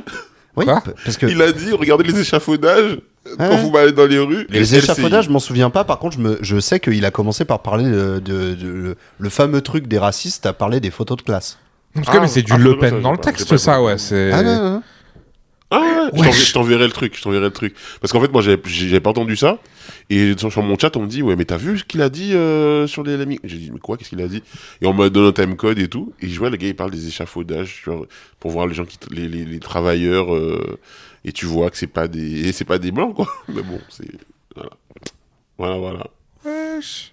Il dit pas c'est pas des blancs. Oui, il fait le. Ça se voit, truc, quoi. Voilà, c'est ça. Bah, c'est comme Il manque juste ça, tu C'est vois. mon vieux wink-wink, ouais. Oui, c'est Ouais. ça. Ouais. Non mais c'est Oh, c'est- à c'est- d'autres, hein. c'est exactement ça quand les gens ils commencent à parler des photos de classe. Hein. Ouais. Ils disent, c'est ça. Hein. Regardez ma photo de classe et regardez celle de ma fille. Oui. Et donc C'est pas la même couleur. Mais c'était un ouais, truc ouais, du ouais. 18-25 à une époque, ça de comparer les registres de naissance dans les villes. Non, Du mais- coup, il te prouvait qu'il y avait plus de cadères que de gens, tu vois. Ouais. Et il y avait vraiment une période comme ça où du coup, ils postaient ça partout sur Internet. Ça fait un moment qu'on parle. Figurez-vous. Non mais c'est bien, on va dans le pire. Vraiment, on fait que descendre. Il y a une dernière actu dont je voulais parler. C'est une actu sur le temps long parce que ça dure très longtemps. Macron. Alors non, Oui, hein. mais C'est Macron, ça dure. Bah, ça fait un Ah, moment ça- là. waouh, J'ai l'impression waouh. que ça fait plus d'un septennat, tu sais. Mais ça fait plus d'un septennat. Ah merde, oui. Ça fait un septennat. C'est Ça des fait- quinquennats maintenant, par contre. Hein. Ça fait 8 Non, mais ça c'est- fait 8 ans qu'il est président. Voilà. Ouais, c'est ça. Non, c'est son prédécesseur, Nicolas Sarkozy, Ah ouais. qui est en procès. Hein. Il est en procès de janvier à avril. Hein. Représentation tous les lundis, mercredis et jeudis Au théâtre au des Deux tribunal Ânes. de Paris. Littéralement, hein, si vous voulez y assister, c'est lundi, mercredi, jeudi à 13h30. Vous allez au tribunal de Paris et vous faites une petite séance de Sarko. Donc voilà, 3 fois par semaine, il y a des audiences dans l'énorme procès sur l'affaire Sarkozy-Kadhafi. J'avais parlé récemment du documentaire produit par, entre autres, Mediapart, qui est sorti au cinéma, qui est encore dispo dans certaines salles. Hein. Personne n'y comprend rien. Sur cette affaire, si vous voulez un peu mieux comprendre. D'ailleurs, je vous recommande, si jamais vous n'avez pas de salle dans le coin qui diffuse le film, si c'est trop compliqué pour vous d'aller au cinéma, etc., il y a l'interview de Fabrice Arfi par Hugo Décrypte, longue interview d'1h30, qui franchement... Hugo décrypte sur tous les sujets en ce moment. Ah, Il décrypte à fond. il ne fait que ça. Ouais, c'est fou. Que ça. Si tu le croises en train de crypter, c'est sûrement pas lui. C'est Ah ouais, non, lui il décrypte. l'inverse, Ouais. l'exact inverse. Interview de Fabrice Arfi qui reprend vraiment les grandes lignes du documentaire, et je vais pas dire que ça remplace le documentaire parce que c'est vraiment à voir, mais si vous n'avez pas les moyens de vous rendre dans un cinéma et que vous voulez quand même voir un petit peu, enfin comprendre du coup cette affaire qui est compliquée, mais qui finalement n'est pas tant que ça une fois qu'on a compris les trucs. Voilà, interview d'Hugo Décrypte de Fabrice Arfi, vous allez comprendre ça. Et du coup, je voulais vous proposer un petit jeu. À propos de... Un jeu, j'adore. À propos de Nicolas Sarkozy, comment vous vous situez sur l'échelle de l'imitation Nicolas Sarkozy sur ce plateau ? Très nul. Là. Très nul. Très nul, là. On va faire Chazal. Et pourtant, je viens d'une Ah, famille Samora, sarkozyste, Samora, vas-y. J'ai essayé. Hein Attends. Mme Claire Chazal, je vais vous dire une bonne chose. Ah, ça... Ça, Ah, c'est- si, un petit... Je- Louis, petite tentative. Quelle indignité. Ah, Pardon de vous le dire. Aujourd'hui, moi, Carla Bruni était ma femme. Voilà. il est très On, bon. on le tente. Ah non, Il est c'est très, pas très mal, bon. c'est pas mal. Dave, il y a une... C'est impressionnant. Il y a de la pression là sur, C'est toi, sur tes impressionnant. épaules. Ah, mais moi, je peux pas passer après. Ah, tu peux pas. Allez. Non, je suis très nul en imitation. Je sais pas On est faire. entre nous, on est entre nous là. Parce que moi je voulais vous faire le jeu du procès Sarkozy, c'est-à-dire que je suis tout simplement le président du tribunal. Vous êtes Nicolas Sarkozy à la barre, je vous posez des questions et vous essayez de vous défendre de la manière la plus ridicule possible. Ok. Moi, je joue le bracelet. En- Ah, ça va, tu peux t'éloigner le plus possible, il se passe rien. Tu peux aller aux Seychelles. Bon, on va commencer. On va commencer. Putain, j'allais dire Louis Sarkozy, mais en plus ça fonctionne. Bah oui. C'est mon papa. Mon papa, il est incroyable. C'est mon papa. C'est toute la D'ailleurs, famille vous par avez vu rapport comment ils à- ont essayé de shadow drop Louis Sarkozy là Ah ouais, il a essayé. Ouais. C'est horrible. C'est horrible. Le mec, personne ne le calculait. D'un seul coup, tous ses avis sont repartagés par les médias, sur les réseaux. Le mec, il est sur LCI, il a une chronique, il a un taf à LCI. Ouais, maintenant, ouais, là. ouais. Juste après, il a écrit un livre sur Napoléon. Ah oui. C'est je pense, une belle porte d'entrée, je pense, Ouais, dans la ouais. vie politique, d'écrire des livres sur Napoléon. Pas du tout parce que c'est le fils de Sarkozy, c'est vraiment parce Mais que c'est pas un du auteur tout. de... La méritocratie, on a Mais dit. oui, le mérite, le mérite. Bon, monsieur Sarkozy. Bonjour. Oh, mais Oh, il le fait était trop incroyable. bien. Juste en 2 syllabes. Ah ouais, bonjour. Bonjour, monsieur Bionic. Alors, calmez-vous, s'il vous plaît. Monsieur Takedine, il assure qu'il est venu en personne au ministère de l'Intérieur livrer des mallettes remplies de billets. Qu'est-ce que vous avez à répondre à ça ? Monsieur le juge, vous n'avez jamais commandé Uber Eats? Je pense que si. Takedine était mon livreur à ce moment-là, et il arrivait en scooter avec des valises. Et c'était du sushi shop à l'intérieur. Ok, ça me va. Vous êtes acquitté. Ah ouais, Merci. waouh. Merci infiniment, monsieur le juge. Je serai sage, Mais, je vous le promets. mais pourtant, monsieur Takedine, il assure que ça contenait vraiment des millions d'euros. Qu'est-ce que c'est que cette histoire ? Vous avez dit qu'il l'assure? Mais est-ce qu'il est assureur déjà, monsieur Takiti? Je suis désolé de vous dire, aux dernières nouvelles, il n'était pas assureur, monsieur machin. Je sais même pas comment il s'appelle, Je c'est sais. vous dire mes relations avec le bonhomme. Moi, je connais pas ce monsieur-là. Donc, je vais vous dire une bonne chose. Monsieur Takedine, hein, il a qu'à retourner à livrer des Uber Eats, des sushi shops. Il n'est pas... C'est indigne de donner de la valeur à des propos tenus par des gens comme ça. Et ça ne vous grandit pas, monsieur le juge. Et moi, en termes de je m'y connais. Non, enfin. Bon. Dave, est-ce que tu es prêt à nous faire ton meilleur Sarkozy ? Je peux essayer. Monsieur Sarkozy, vous avez reçu le colonel Kadhafi dans une tente à l'Élysée. Comment est-ce qu'il vous a convaincu de planter sa tente au milieu des jardins de l'Élysée ? Ça s'est jamais vu. Il a pas eu du tout eu à me convaincre. Moi, je suis pour le respect de la culture de tout le monde. S'il souhaite vivre dans une tente, je vais respecter ça. Tout simplement, ce n'est pas une racaille, il n'y a pas besoin de Karcher. Il peut planter sa tente dans le respect des lois de la République, monsieur le juge. Le woke Sarko. Et qu'est-ce que vous êtes raconté lors de votre entretien ? Il n'y avait pas de journaliste présent. Est-ce que ça avait un lien avec ce financement de campagne ? Quel financement ? C'était une conversation privée, d'homme à homme. Nous avons parlé de plusieurs sujets personnels, et cela ne regarde personne d'autre que nous, enfin. C'est beau. Monsieur Sarkozy, Monsieur Louis Sarkozy. On est reparti pour un millième tour. C'est parti. Pour un millième tour. Comment est-ce que vous pouvez assurer que vous n'étiez pas au courant que votre plus proche collaborateur rencontrait en secret un terroriste sous le coup ? Ouais, J'en apprends moi-même. Ce que vous me dites, moi j'étais absent. J'étais en vacances avec Carla en Italie. On conduisait des jolies voitures. Voilà, moi je n'ai pas de connaissance de terroristes autour de moi, monsieur. Monsieur le juge, je vous le dis. Les yeux dans les yeux. Putain, je n'ai jamais eu de compte offshore. C'est même pas le sujet. C'est un autre. Et si je dois même vous assurer, les quelques montres que je me suis achetées étaient avec mon salaire personnel. Voilà. Y compris celles qui sont dans mon coffre-fort. Dans le coffre. Écoutez, enfin, c'est ridicule. Vous avez déjà vu une carte Revolut, monsieur le juge ? Ça ressemble à ça. C'est une petite carte avec laquelle on va retirer. PayPal à la limite. Je vous le conseille. Je vous conseille les coques Rhino Shield. Attendez. NordVPN, vous connaissez NordVPN ? Vous êtes en train de sponsoriser votre procès, là, monsieur Sarkozy. Quand je communiquais avec Takedine, c'était par NordVPN. Bon, voilà. C'était, petite séance d'imitation. Je pense qu'on n'est pas loin de ce qui se dit dans ce procès. Est-ce que vous suivez un petit peu ça ? Il y a notamment Mediapart, non, pas trop ? Des PTSD avec Sarkozy. Ah ouais, merde.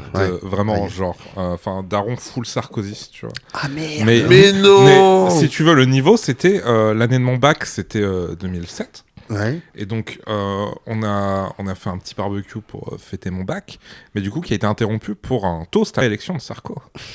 Ça c'était chez moi, tu vois. Donc Sarko, je ne suis pas ce qu'il fait, tu vois. Non, genre vraiment. Non, t'inquiète, Dave, on fait un grand barbecue pour fêter ton bac, etc. Ouais, d'accord. Et pourquoi il y a une immense affiche La France forte pour fêter mon bac ? Pourquoi il y a Hortefeux ? Pourquoi Hortefeux est présent ? Du coup, je ne suis pas son actu du tout, j'arrive pas, tu vois. Ah merde. PTSD d'adolescence. C'est vraiment très intéressant parce que en fait, c'est incroyable à quel point cette histoire est quand même une dinguerie. C'est vraiment une dinguerie. Ce mec, déjà, est un délinquant. Là, on parle de l'affaire Kadhafi, là, ou... Alors, on parle du bonhomme. Du package. On peut le dire. On peut dire, en tout cas, que parce que l'affaire des écoutes pour laquelle il a été définitivement condamné Paul Bismuth. Condamné à de la prison ferme effectuée sous bracelet.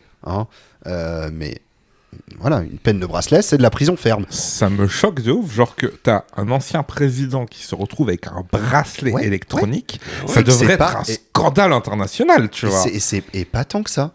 Et ouais, c'est juste pour et ce pas Sarko, tant que ça. tu vois. Et quand il réussira à se faire retirer son bracelet, il en parlera plus. Il ira fêter ça au tu vas Phuket, voir c'est qu'il tout, va. voilà. Oui, déjà, mais lui perso, mais tu vas voir qu'il va être invité à Quotidien avec un Yann Barthès qui fait mais alors. tu vois, alors que tu l'as bien fait, Yann Barthès. C'est vraiment comme ça que je l'entends. Alors que c'est une dinguerie. C'est un délinquant qui a été condamné à de la prison ferme. Le jugement est définitif. Hein. Sarkozy est un délinquant, ce ne sera pas coupé au montage, car c'est une vérité. Voilà. Et en plus, l'affaire des écoutes, c'est un spin-off de l'affaire Kadhafi. C'est vraiment un truc où il a essayé de magouiller avec des avocats avec qui il n'avait pas le droit de s'entretenir, etc., dans le cadre de l'enquête sur l'affaire Kadhafi, pour laquelle, là, il est jugé actuellement. Franchement, il y a trop de trucs. Moi, j'attends la sortie du jeu vidéo, parce que franchement, moi, sinon, je vais rien suivre. S'il sort sur PS5, moi, je jouerai aux 2 chapitres, il n'y a pas de souci. Mais là, je capte rien. Ouais, mais je suis pareil que toi. Telltale, ça doit être incroyable. Ouais, j'avoue. Et bah, si tu n'y comprends Ça va être rien, un jeu ouf. le documentaire. Voilà. 1h30. Et tu comprends après le documentaire ? Franchement, ouais. Pas dans les. On parle quand même d'un. Tu sais, dans les procès, dans les enquêtes, on compte en tomes de dossiers. Ouais. Tu vois, il y a 60. Tome de Savoie, peut-être. Ouais, c'est ça. Pardon, Il n'y a pas de problème. Ici, on parle librement. Si on veut sortir ce genre de blague, il n'y a aucun problème. Non, mais il y a 74 tomes, je crois. Enfin, ça représente des milliers et des milliers de pages de documents, de preuves, de mails, de traçabilité de l'argent, de témoignages, de tout ça. C'est une enquête qui a pris 10 ans. Les Nicolas Peppers. Ouais. C'est vraiment une enquête qui a pris 10 ans pour l'enquête. Je parle juste de l'enquête judiciaire, parce qu'avant ça, il y a eu l'enquête journalistique. Oui. Moi, je trouve que c'est quand même un homme qu'on traîne dans la boue. Voilà. Qui a plus le droit à la présomption d'innocence, et ça, c'est dégueulasse. C'est ça. Retrouvez-moi sur Sud Radio demain. Ouais. Mais est-ce que vous pensez qu'on a la classe politique qu'on mérite ? La question. C'est dur, J'allais ça. dire Oui, en aïe, plus, aïe. comme un con. Mais je trouve que c'est... Non. C'est trop compliqué. Moi, comme c'est une question que je pose souvent, parce que c'est pas le premier, ce sera pas le dernier. À je ce pense point-là, que c'est quand même. moi, je pense que voilà, bon, je vais pas dire certains trucs, mais je pense que c'est pas le dernier. Et à un moment donné, peut-être qu'il faudrait qu'on, nous aussi, dans ce jeu démocratique, on donne du gaz à des gens, quoi. On vote pour eux, on va aux meetings, certains d'entre nous, pas tous, tu vois. On fait ces gens-là quelque part un peu. Et est-ce que nous, on n'est pas aussi quelque part...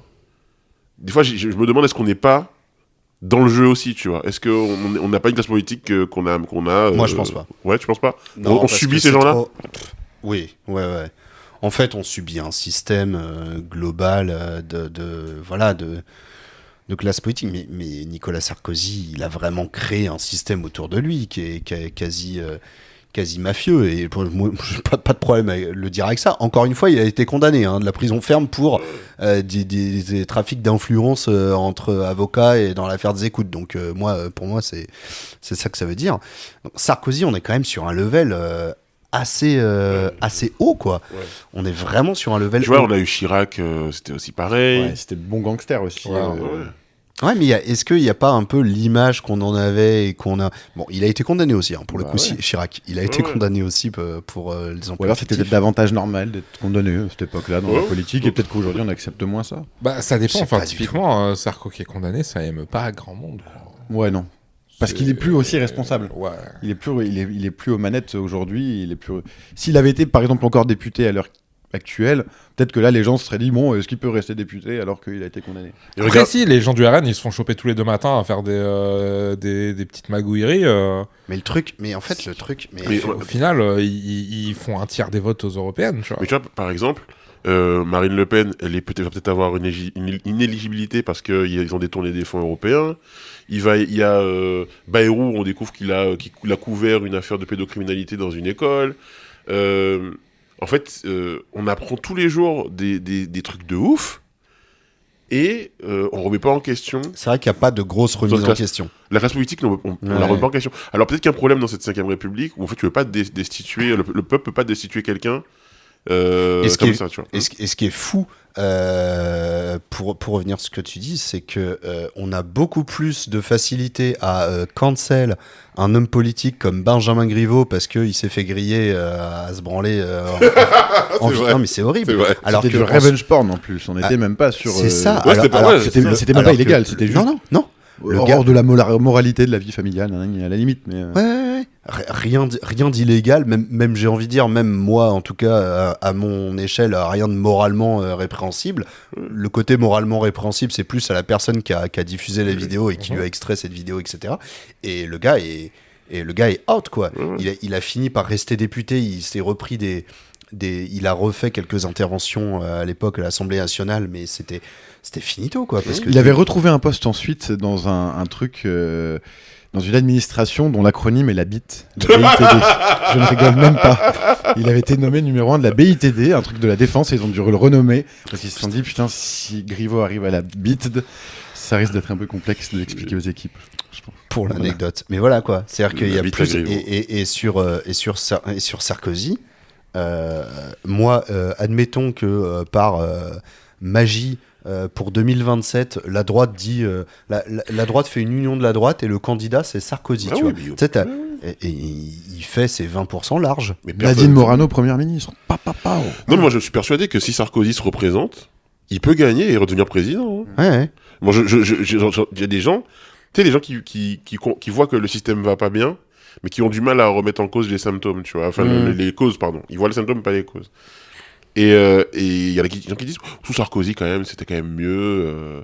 Sous Sarkozy, il y avait peut-être plus d'emplois. Sarkozy. Ouais. Et les gens, il y a des gens qui fantasment. Mais on revient au truc, de Sarkozy. au truc qu'on disait sur Villepin. Hein. Ouais, voilà. Bah, Alors que sous Villepin, il y a quand même eu des manifs monstrueuses, au point que c'est la dernière fois qu'un gouvernement qui a fait passer une loi en 49.3, quelques semaines après, la retire sous la pression de la rue, quoi. Ouais, ouais. Alors, Philippin, c'était pas Clearstream aussi? Ouais, Clearstream aussi. Ouais. Alors ça, par contre, personne n'y comprend rien. Ça, j'ai jamais rien compris. Tout ce qu'on sait, c'est que Clearstream, c'était De Villepin qui a essayé de piéger Sarko, c'est ça? Mais je sais même plus. Mais Je en sais même tout cas, c'est Ouais, je sais en tout pas. cas, c'est ce qui a fait que Ouais. c'est ce qui a fait que entre Sarko et Villepin, c'est vraiment la détestation au-delà de toute imagination. Ah, voilà. Bon, on a quand même réussi à parler de bonne politique politicienne. Là. Merci beaucoup. Mais avec des sujets quand même qui intéressent les Françaises et les Français. Ben voilà. Tu sais faire Bayrou? Oula, je sais pas parce que je vire en Hollande. Ouais, mais en fait, Mimi de oui, mais là, manière on a le illégale. Bayrou des Mais là, guignols, en fait. ouais, t'imites les guignols. Mais en fait, il est un peu comme ça, en vrai. Je ne pense pas que ce soit quelque chose de souhaitable. Ouais, ouais, ouais. Oui, des ouais, fois, ouais. il hurle doucement. C'est ça. Mais genre, C'est exactement pas cette expression. ça. Il hurle. Je n'ai jamais été mis au courant de cette histoire. Ouais. Vous imaginez bien que Je ferme les yeux, je j'aurais... l'ai. C'est pas mal. Je ferme les yeux, je le Ouais, vois. ok, Ouais, je tiens mon bail rouge, j'avais jamais tenté. La France insoumise. Ah, là, tu virais... Merde. Ah, tu virais en... Non, pas Douste Blazy? Douce Ah, Blazy. l'ancienne. Hein. Waouh. Michel Allumari. Paf. Macron est très, très difficile Douce aussi. Macron. Macron, c'est difficile.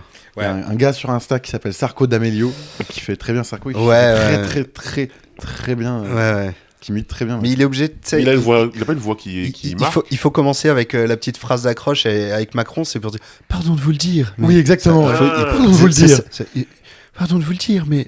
non, je l'ai pas. Puis les intonations... Macron, c'est trop dur. Très Macron, c'est trop dur. Macron, c'est vraiment l'arrogance, le mec... tu sais, il a fait HEC, tu vois, et il te le dit tout le temps. Ouais. Je connaissais un mec comme ça, j'ai bossé dans une boîte où il y a un mec, il nous faisait croire qu'il avait fait HEC.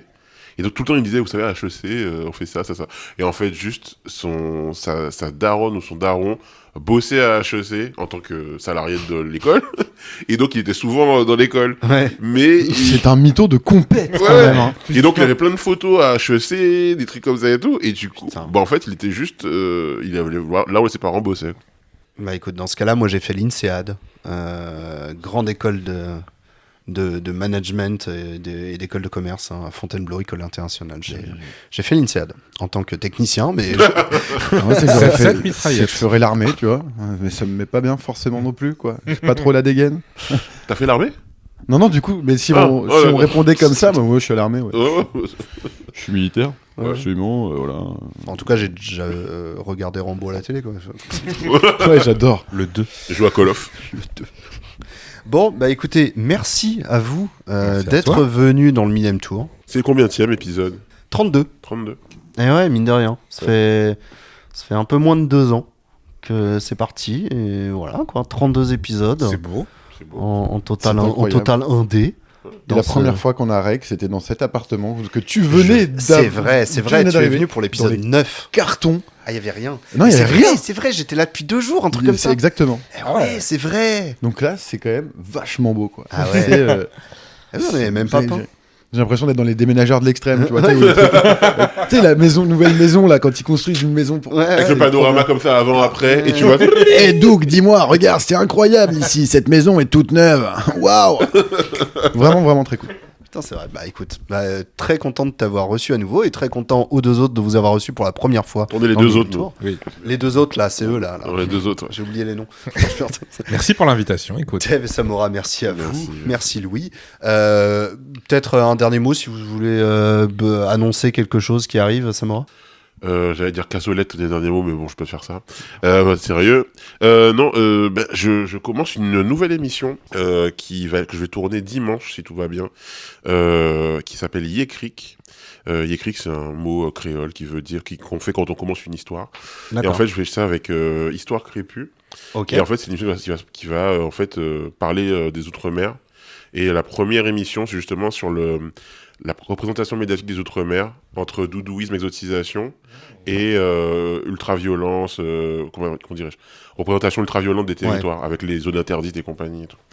Et je fais ça avec Ivana, on est à 2. C'est un peu format blast, tu vois, avec deux animateurs. Donc ça va être, c'est vidéo sur YouTube. Vidéo YouTube sur la chaîne Histoire Crépue. Ok. Trop bien. Super. Oui, je vous invite aussi à suivre cette chaîne qui est vachement cool, qui en plus diversifie ses contenus là depuis notamment leur levée de fonds récemment. C'est ça, bon, on est en train de faire des trucs bien, c'est cool. Carrément. Louis. J'ai 4 places en carré or pour le procès Sarkozy, si vous voulez.